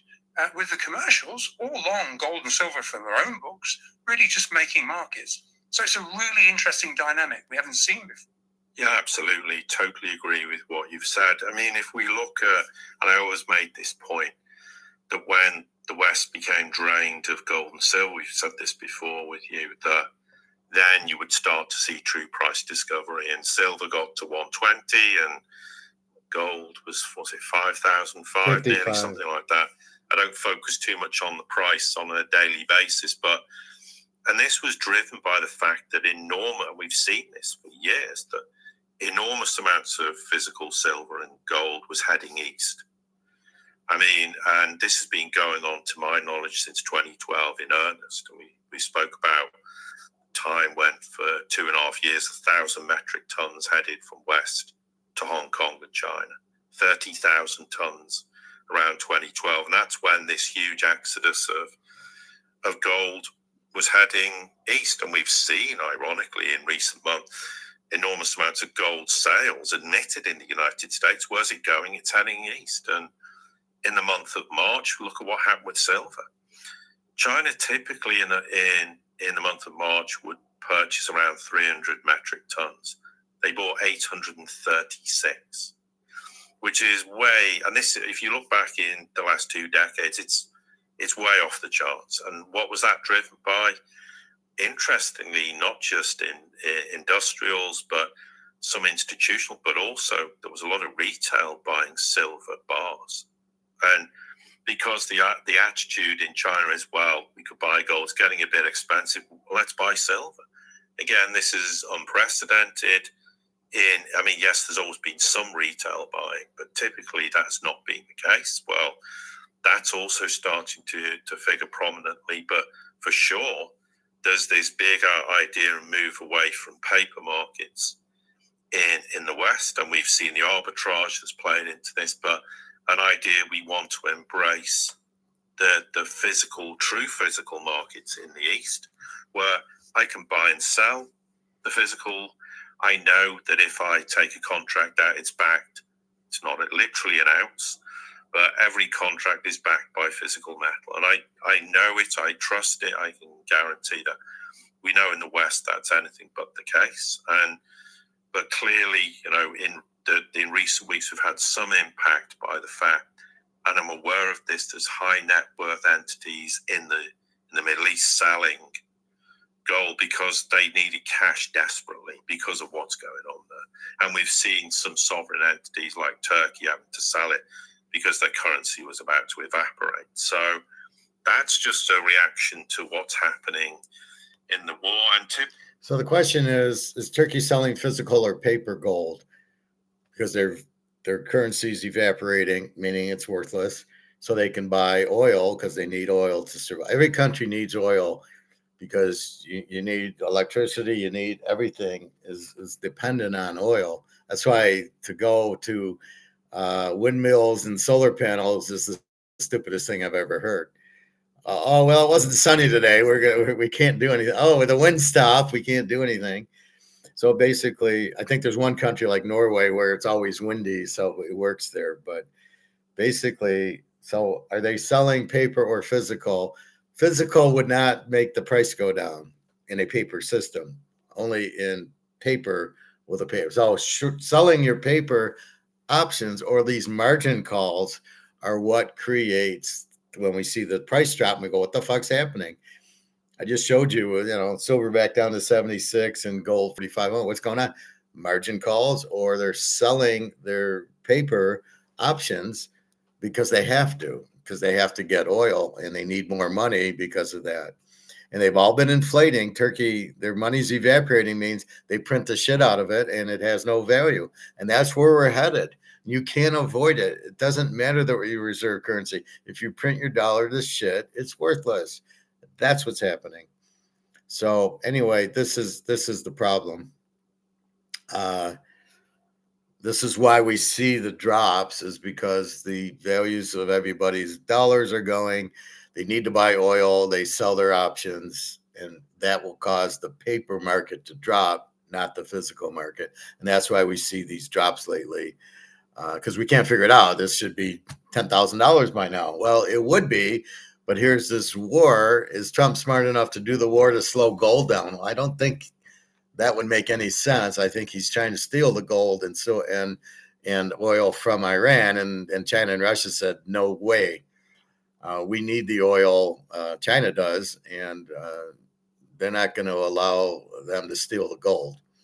So this is what Trump's doing. He's following Hitler's plan of going in, stealing the gold from the central banks of these countries like Poland and Czechoslovakia and Romania and all these countries that had gold. He went in and stole it. And that was the idea.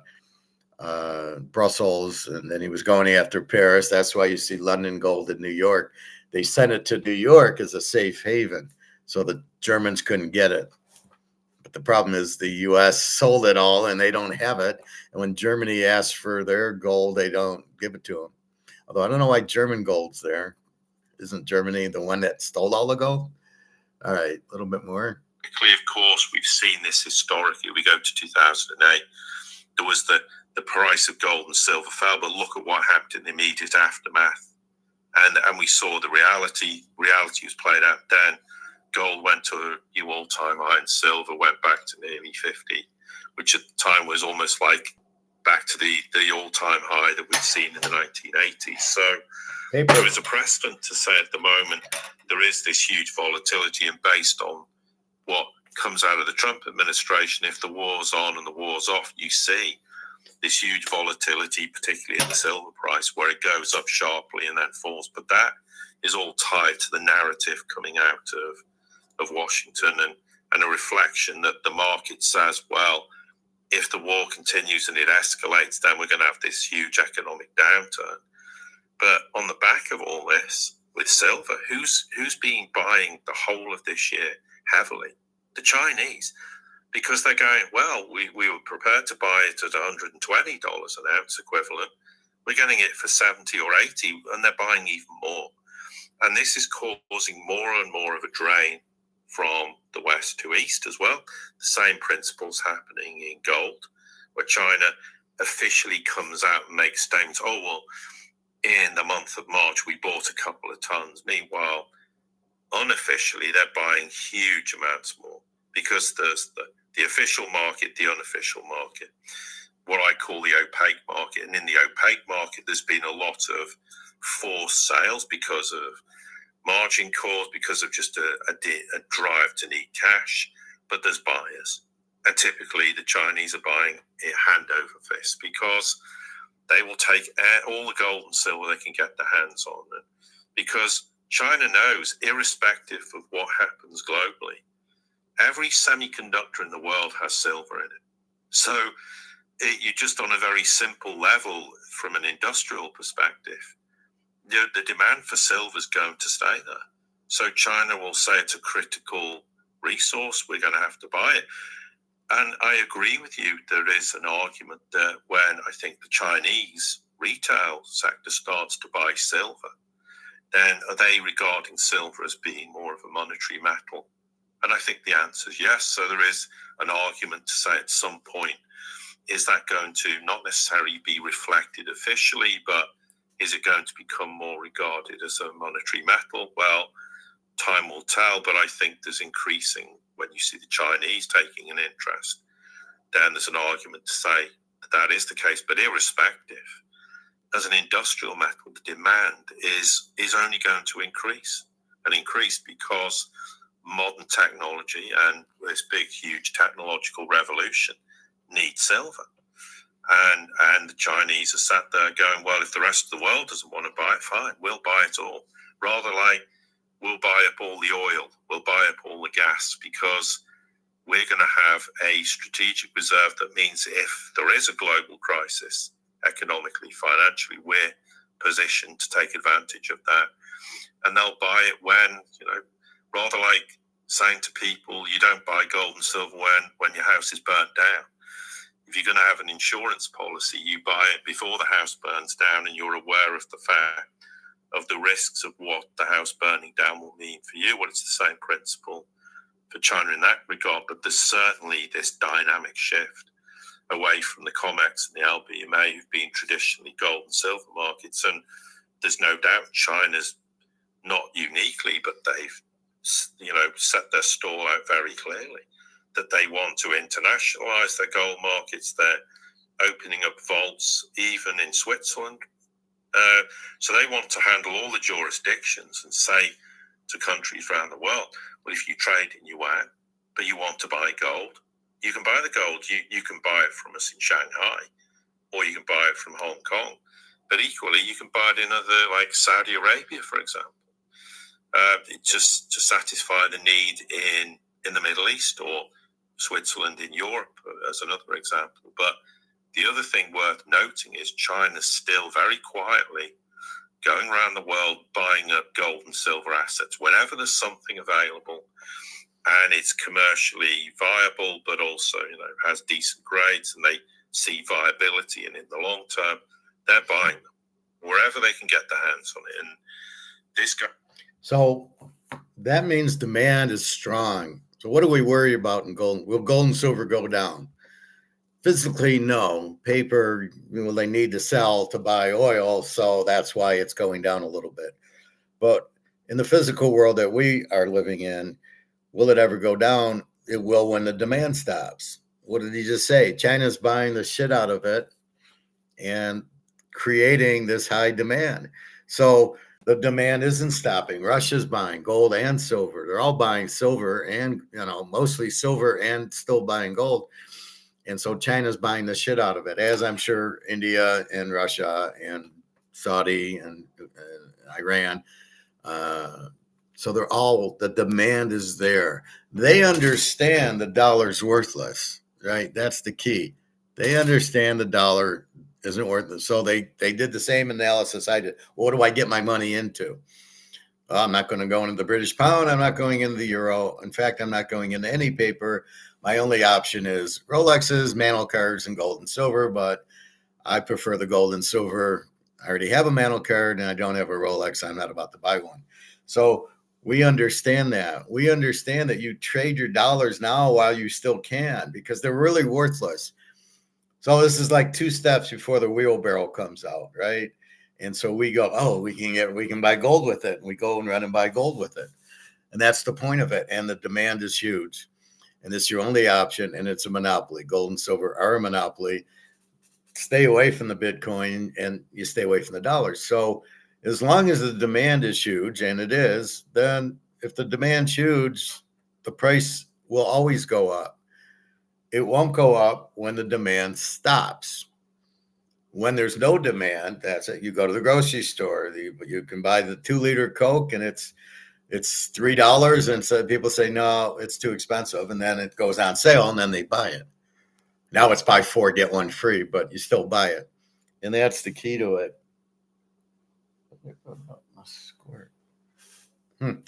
Anyway, so as long as there's huge demand for gold and silver from China and BRICS, basically, and now the yuan is even with gold. 1 yuan buys $1 of gold. Now it's gold back, which is even better. Once you realize that, the demand is super strong for it, and you just keep going with it. And that's the point of it. You worry when there's no demand, and we are not even close to the no demand. And then you worry if all of a sudden supply shoots up. But there's no supply. They mined all the gold and silver that there is. Now, maybe there's a little bit more silver mines you can come up with, but a mine takes 10 years to get into reality. I think there was one in Bolivia or Peru or something. They found a gold or silver mine, but it's going to take 10 years. I think it was near Argentina, right around Argentina. And again, but it's not a lot, even if they find 10 tons. It's a lot of ounces, but it's really minuscule, and it doesn't affect the demand. China would buy it right up. In fact, China and Russia go to the mines, and they're buying the doré, which is the uneducated gold and silver still in the ground. They just buy it, and then it gets refined by Switzerland, although China can refine it now. So China's like, we got it. We're buying gold and silver, and Russia gets it. The U.S. sits there with Trump, and he will come out with stable coin. And we'll back it by the dollar because we know how strong the dollar is. So how do you believe Trump? You can't. We're a bunch of Keynesians in the West, which means we're all fucked if you don't have gold and silver. All right. This guy's really good. London back Paul. to something I experienced personally back in 2010, 11, when I worked with someone and we were looking at gold and silver assets globally, and wherever we went and we thought, oh, there's a proverbial gold mine here, generally the Chinese beat us to the punch. They were already there, and this was everywhere, and not just gold, but also, okay, silver's a bit more of complicated because there's very few silver mines per se, but still they were there, and this has been ongoing for a long time because they will secure assets globally to satisfy the demand. But China has also put the brakes on exporting silver. Mm-hmm. So their intentions are very, very clear. And I think the attitude will be, well, yes, it's an industrial metal, but I mean, they're a little bit reluctant to encourage retail to buy silver, too much of it as an investment, because they want it for industrial purposes, of course. But that doesn't mean, and we're clearly seeing evidence now, as I said earlier, that retail is buying silver bars, but in general, the shift continues. And the question obviously is, if people are seeing the war as this kind of binary bet between, well, if it escalates, gold and silver should fall, and if it doesn't, then gold and silver start rising. But there comes a point when we go back to what we said at the very start, and what the inflationary pressure will be and what it will do to currencies, then the argument is, at that point, then there's going to be a big shift again back into gold and silver, because it's that kind of post-2008 realization, and it was largely fueled by the debt crisis in Europe at the time, what drove a lot of people to buy gold and silver. But there was a recognition that we had huge financial instability, and economies were impacted at the time, and it did drive the price. And the argument is the demand's never gone away at all. The demand's still there. And yeah, you're going to have people trying to reposition themselves slightly because of what's unfolded. But the broad trend is that, gold as a reserve asset's replacing significantly the US dollar, US Treasury complex. Okay, the yuan's part of that as well. And demand for silver, whether it's from an industrial perspective, is going to stay huge. But also, more importantly, there is going to be retail that will buy it globally. And as I said, for me, the Chinese interest is very interesting, and it'll be interesting to see if that remains the case going forward. But whilst the price, as far as China's concerned, is is on the low side, they'll be looking to buy as much as they can all over the world. Hence the March figure, which is over 2.5 times their average March purchases if you go back 2 decades. Well, that's a very telling statement. I remember at the time speaking to someone in China going, from my perspective, it's very obvious that China is going to be buying everything it can get its hands on, whilst the West is more focused on what's going on with the war. China will see it as a buying opportunity, and self-evidently that's the case, but they were also buying in February, and even January was the highest we've seen in over a decade. So there's a clear trend, and I don't think that trend's going to disappear. And again, this kind of also is something China always does. I mean, if you look at in the lead up to 2008 and afterwards, what did China do?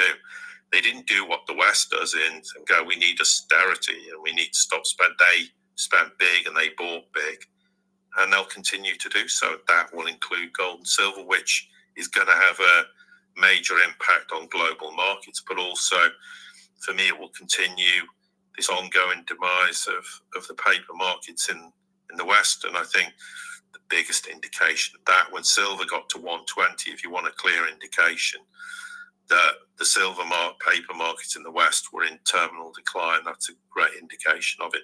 And I think everybody thought, oh, well, they'll just smash it back down to 20 or 30. Well, that's clearly not happened. And you know, I'm not here with a crystal ball and trying to forecast anything, but whilst there's true physical demand in the East and in China and the global South, then increasingly it just weakens the Western paper markets. And we've always said in the end, physical will win through, and I've never been in any clearer, or my position's never been clearer in that regard than today. Yeah, as you say, I mean, paper market liquidity has migrated into the physical exchanges, and the more that happens, the less. I mean, look, Paul, let's face it. If you want to diversify out of dollar debt with U.S. Treasuries or the dollar itself, what's your only real debt-free first-tier asset? What is the only other alternative that doesn't have counterparty risk? It's just gold. And if it's liquid enough, which it is, then obviously it's not a bad time to actually, and we're talking about, obviously these episodes that we do, it's really all about how do people, giving people information, and then they can decide, well, what do we do? I mean, hey, what do I do? Look, I've just listened to really some major issues that are coming down the pike, one way or the other, coming down the pike, whether it's resolved or not, immediately it's coming down the pike. It's going to be inflationary. It's going to, in other words, it's going to cost me more pounds, dollars, euros, whatever, to buy anything, food, whatever it is. So therefore, I really do need to figure out, how do I best take responsibility for myself? And I think, Paul, I put it to you, obviously, surely we should be following what the big boys are doing.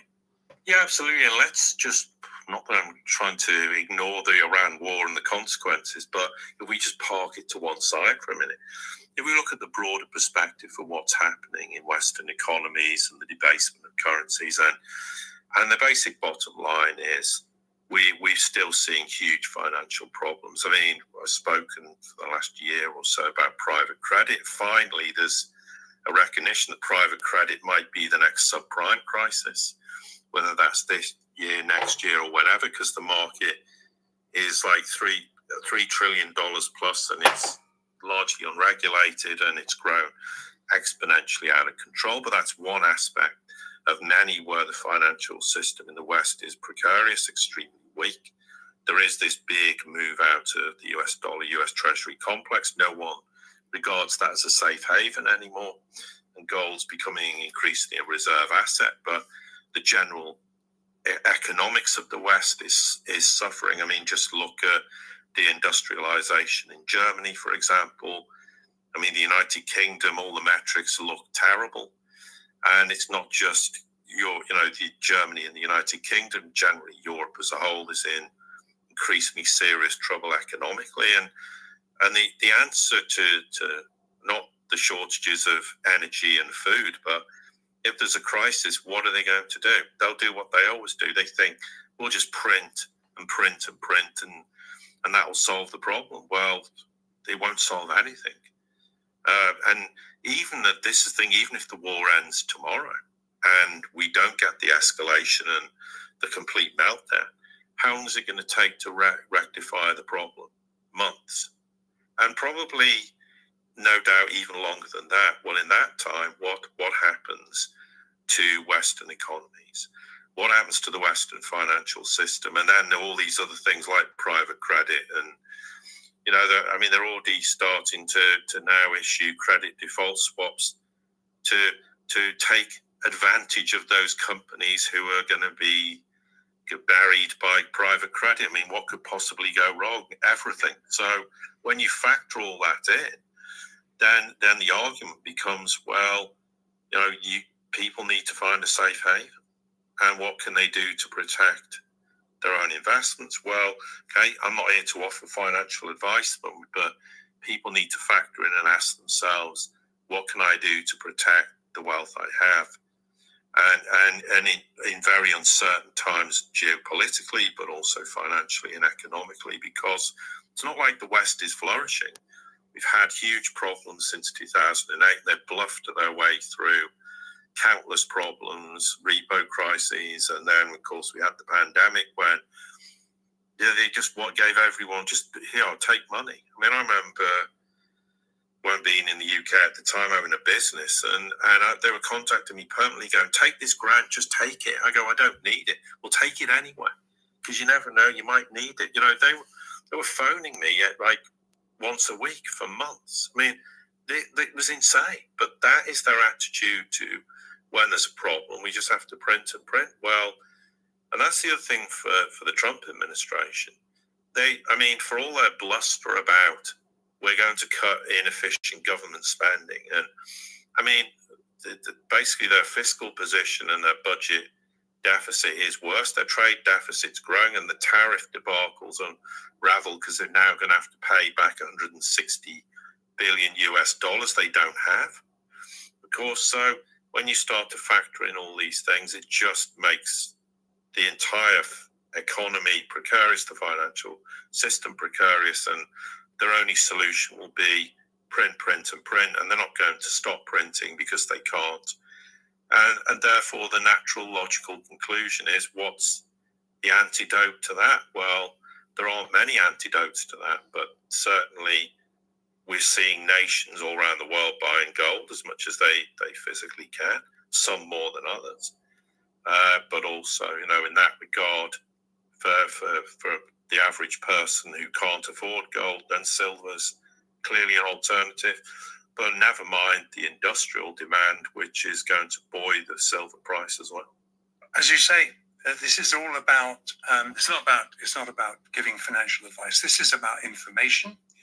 Paul, I really thank you for being so generous with your time. So, as I say, you don't have an option. Your number one thing is to get out of the dollar because it's worthless.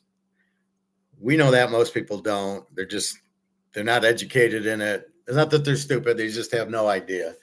And they don't want to admit that they got $500,000 in the bank of worthless monopoly money. And they're not smart enough to go, oh, geez, I need to trade it for gold, AKA Rumpelstiltskin, because I need to get into gold and silver to protect my family and my wealth from it collapsing, as it has in Rome, in France, in Spain, in Portugal, in Amsterdam, in Germany, in England, in France, and Zimbabwe, Venezuela, Russia, China, everywhere you want to take, it's been crushed.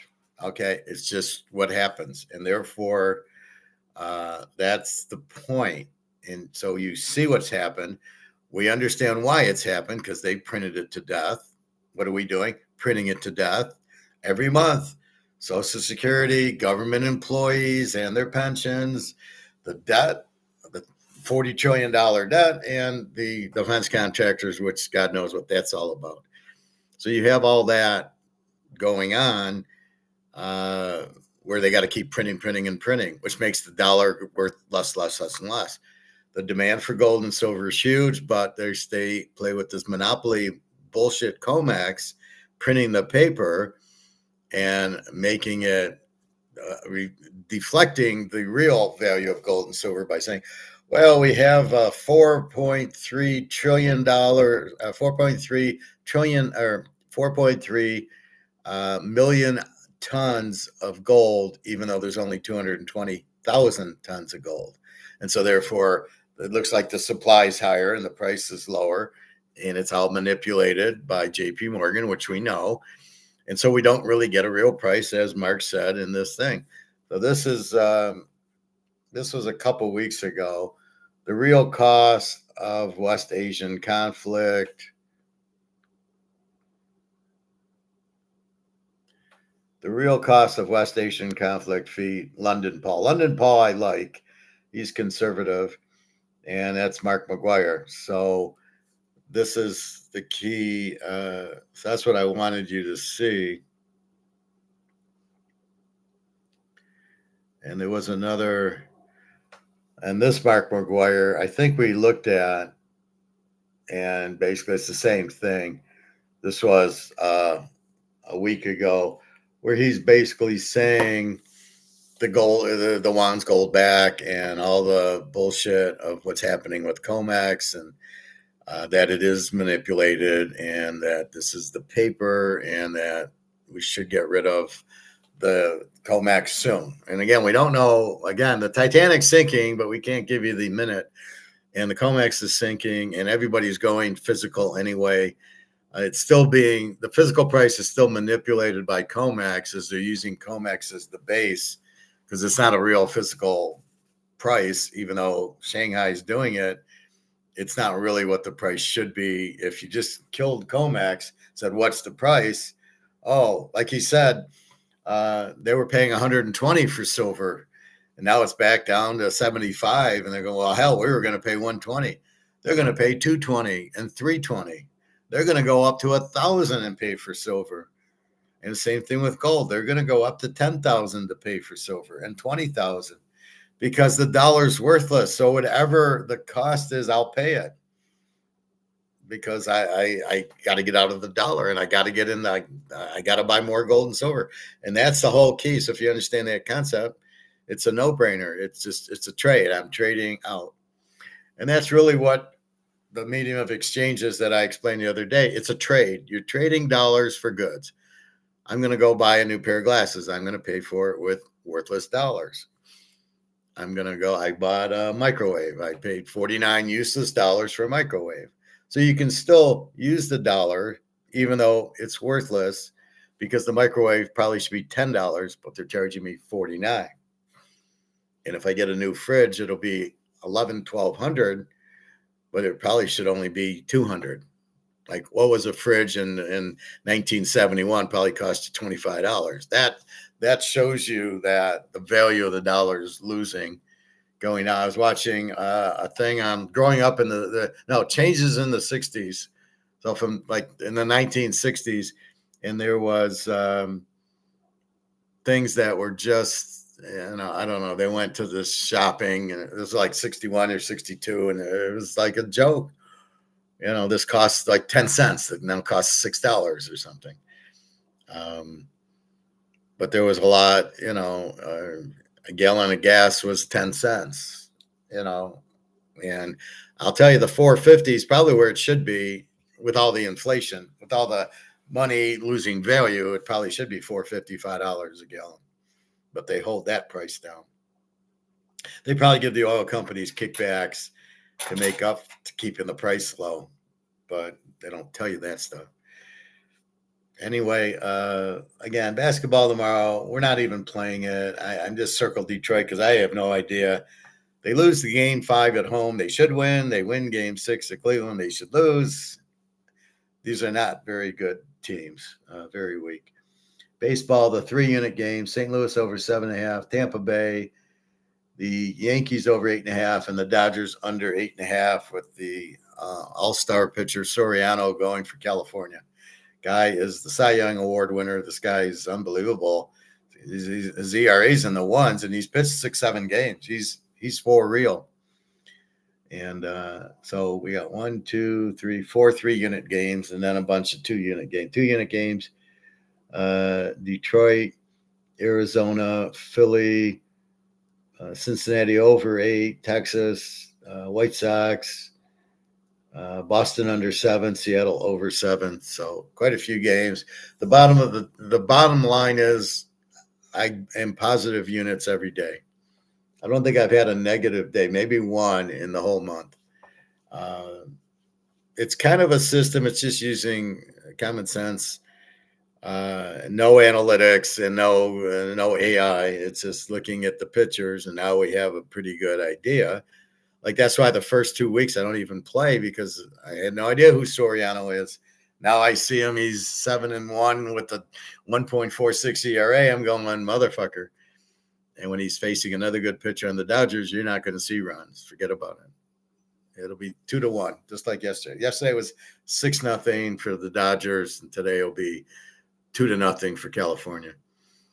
And that's what we do. The NFL, I guess they start. I guess the schedule, which they keep saying is out, is actually out Thursday, and I'm sure the Raider people will want to hear the Raiders. And we'll go through the bigger teams, and that's it. We got till July for training camp, and then here we go. Then it's fun.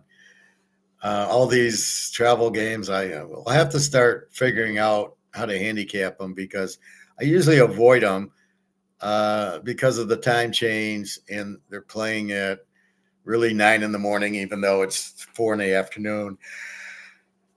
In London, the players are all tired and the jet lag that you're not factoring in. And I know when I go to Europe, I'm exhausted. I went to Barcelona, right? And it was like, I basically got there. It was like Friday morning or Monday or Sunday morning, whatever it was. I think it was Monday or Tuesday morning. I normally travel like during the week. So let's say it was Tuesday morning. And I got there and it was like 8 a.m. and I took a nap for a couple hours because you really lose that whole night's sleep. Plus the jet travel makes you tired. So you got to go play football. I wouldn't try to play football on that. So that's really what it says. Problem with sports now, baseball, very boring, where they're all trying to get walks and hit foul balls and run pitch counts. That's not exciting. And the same thing in basketball, where they're just standing around shooting 3-point shots. Both of those things will kill the sport. Baseball was the most popular because they had Joe DiMaggio and they had Ruth and Gehrig. And then they had, by the way, DiMaggio and then Mantle and Mays and Aaron and Koufax and Clemente and all those stars. So you wanted to watch those. And now you had nothing. There's very few stars. That's why you watch. I'm not going to watch a guy with the 12-pitch at bat. You're going to put me to sleep. And if they don't realize that, there won't be a baseball league and there won't be a basketball league because nobody wants it. The only reason football is okay, even though with the stupid replay, this instant replay is terrible. But even with that, you're trying to, at least we got Mahomes, and you tend to bet football.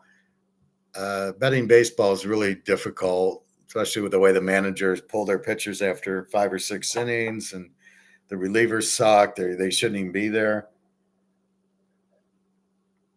So it makes all that difficult. And then you've got basketball, very difficult to bet because is it real? You got very bad teams. Here's the Pistons losing game 5. A good team. Larry Bird, Magic would never have lost game 5 at home. They might have lost game 6 on the road, but they would never have lost game 5 at home. And they'd be good enough to win on the road. So very difficult. And that's it. So sports are dying, especially baseball. It's on its way out. Basketball, I don't know what they're doing. And then football. Not only are the games boring basketball, but they're not even on TV. The game yesterday was on Amazon, the Piston game. You can't even watch it. We're not running out and buying all these bullshit services and paying whatever a month to watch it. We're not doing that. and they'll find out. And it's not real. The ratings are done. They're bullshit. They're fake. They can't even give you real rating numbers. Just like gold and silver, you can't really get a real price on it. So anyway, football stays only because of the betting, and you can bet it. And we win at it every year because we problem solve the game, and we see the new teams and the old teams, and we're not. People ask me, who's my favorite team? There isn't one. It depends who's playing this year. It'll be Denver next year, and maybe Mahomes comes back. Maybe the Giants, although I don't like Dart. So it changes. Maybe it's the Packers.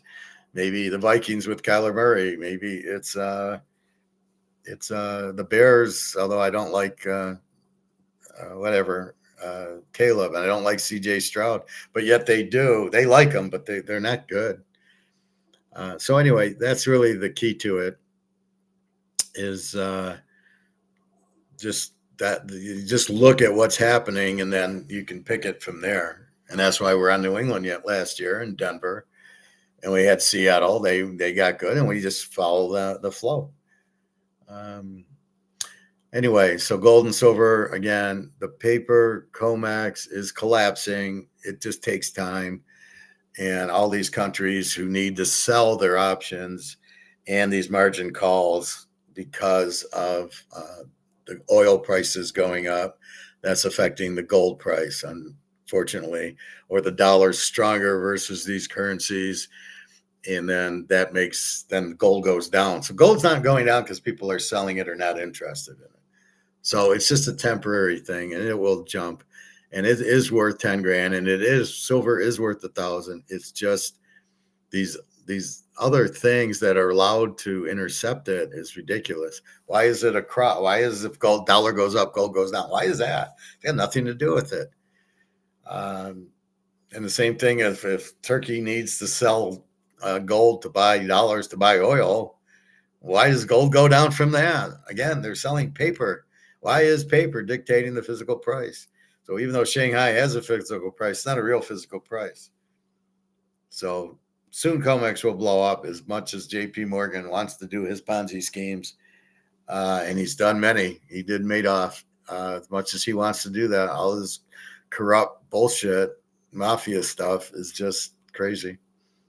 So don't kid yourself. JP Morgan is mafia, as well as Bank of America, as well as all the banks, which makes the government, and they pay the government off. It's very corrupt. So it's the world we live in, and the best thing is gold and silver kind of keeps us out of it. Anyway, that's about it. So I am off. I'm going to have some lunch, and then I got to see if I can get an eye exam, but probably not on the weekend at Costco. I'll probably shoot for Monday. And I think I'm okay. I got the microwave. I got the TV stand. So I'm doing pretty good. All I need is the new fridge. Like I say, I might buy like one of those you put in the garage, which probably is big enough for me to put my stuff in, as long as it's quiet, and it'll be a lot cheaper than getting a new fridge. Or they agree to get a 2 or 3 year old fridge that is quiet or something. You're an apartment complex. Don't tell me you don't buy fridges, and all you have is 25-year-old fridges. Really? You got to be kidding me. All right.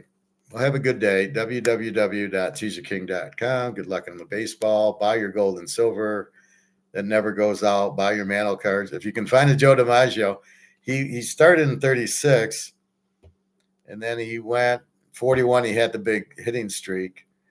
And then I think he went into the war 43, 44, and 45 or something. And then he started to get hurt. He had bone spurs. They operated on that. And then he had a few other injuries. And so 51 was his last year with Mantle. And then Mantle came in and he hurt his knee. And so him and Bobby Orr had hurt knees and still played through it, amazingly enough. All right. Have a good day. www.teaserking.com. We will talk to you tomorrow. And enjoy.